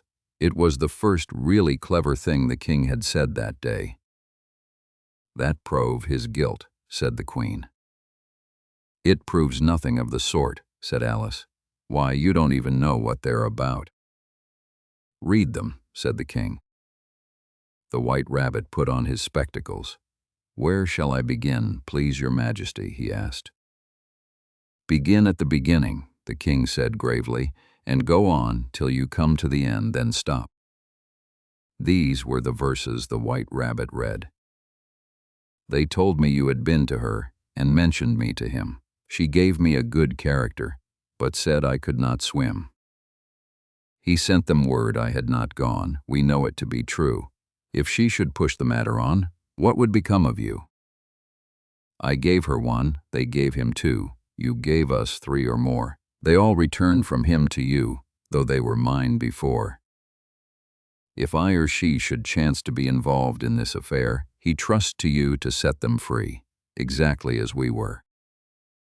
My notion was that you had been, before she had this fit, an obstacle that came between him and ourselves and it. Don't let him know she liked them best, for this must ever be a secret, kept from all the rest, between yourself and me." "That's the most important piece of evidence we've heard yet," said the king, rubbing his hands. "So now let the jury." "If any one of them can explain it," said Alice. She had grown so large in the last few minutes that she wasn't a bit afraid of interrupting him. "I'll give him 6pence. Don't believe there's an atom of meaning in it." The jury all wrote down on their slates, "She doesn't believe there's an atom of meaning in it," but none of them attempted to explain the paper. "If there's no meaning in it," said the king, "that saves a world of trouble, you know, as we needn't know," he went on, spreading out the verses on his knee and looking at them with one eye. "I seem to see some meaning in them, after all." said. "I could not swim." "You can't swim, can you?" he added, turning to the knave. The knave shook his head sadly. "Do I look like it?" he said, which he certainly did not, being made entirely of cardboard. "All right so far," said the king, and he went on muttering over the verses to himself. "We know it to be true. That's the jury, of course. I gave her one, they gave him two. Why, that must be what he did with the tarts, you know." "But it goes on, they all returned from him to you," said Alice. "Why, there they are," said the king triumphantly, pointing to the tarts on the table. "Nothing can be clearer than that then again before she had this fit." "You never had fits, my dear, I think," he said to the queen. "Never," said the queen furiously, throwing an inkstand at the lizard as she spoke. The unfortunate little Bill had left off writing on his slate with one finger as he found it made no mark, but he now hastily began again, using the ink that was trickling down his face, as long as it lasted. "Then the words don't fit you," said the king, looking round the court with a smile. There was a dead silence. "It's a pun," the king added in an offended tone, and everybody laughed. "Let the jury consider their verdict," the king said for about the 20th time that day. "No, no," said the queen, "sentence first, verdict afterwards." "Stuff and nonsense," said Alice loudly, "the idea of having the sentence first." "Hold your tongue," said the queen, turning purple. "I won't," said Alice. "Off with her head," the queen shouted at the top of her voice. Nobody moved. "Who cares for you?" said Alice. She had grown to her full size by this time. "You're nothing but a pack of cards." At this the whole pack rose up into the air and came flying down upon her. She gave a little scream, half of fright and half of anger, and tried to beat them off, and found herself lying on the bank, with her head in the lap of her sister, who was gently brushing away some dead leaves that had fluttered down from the trees upon her face. "Wake up, Alice dear," said her sister. "Why, what a long sleep you've had." "Oh, I've had such a curious dream," said Alice. "All these strange adventures of hers that you have just been reading about." And when she had finished, her sister kissed her and said, "It was a curious dream, dear, certainly. But now run in to your tea. It's getting late. But now run in to your tea. It's getting late." So Alice got up and ran off, thinking while she went as well she might. What a wonderful dream it had been. But her sister sat still just as she left her, leaning her head on her hand, watching the setting sun, and thinking of little Alice and all her wonderful adventures, till she too began dreaming after a fashion. And this was her dream. First, she dreamed of little Alice herself, and once again the tiny hands were clasped upon her knee, and the bright, eager eyes were looking up into hers. She could hear the very tones of her voice, and see that queer little toss of her head to keep back the wandering hair that would then always get into her eyes. And still as she listened, or seemed to listen, the whole place around her became alive with the strange creatures of her little sister's dream. The long grass rustled at her feet as the white rabbit hurried by. The frightened mouse splashed his way through the neighboring pool. She could hear the rattle of the teacups as the March Hare and his friends shared their never-ending meal, and the shrill voice of the queen ordering off her unfortunate guests to execution. Once more the pig baby was sneezing on the Duchess's knee, while plates and dishes crashed around it. Once more the shriek of the griffin, the squeaking of the lizard's slate pencil, and the choking of the suppressed guinea pigs filled the air, mixed up with the distant sobs of the miserable mock turtle. So she sat on, with closed eyes, and half believed herself in Wonderland, though she knew she had but to open them again, and all would change to dull reality. The grass would be only rustling in the wind, and the pool rippling to the waving of the reeds. The rattling teacups would change to tinkling sheep bells, and the queen's shrill cries to the voice of the shepherd boy, and the sneeze of the baby, the shriek of the griffin, and all the other queer noises, would change, she knew, to the confused clamor of the busy farmyard, while the lowing of the cattle in the distance would take the place of the mock turtle's heavy sobs. Lastly, she pictured to herself how this same little sister of hers would, in the aftertime, be herself a grown woman, and how she would keep, through all her riper years, the simple and loving heart of her childhood, and how she would gather about her other little children, and make their eyes bright and eager with many a strange tale, perhaps even with the dream of Wonderland of long ago, and how she would feel with all their simple sorrows, and find a pleasure in all their simple joys, remembering her own child life and the happy summer days. The end.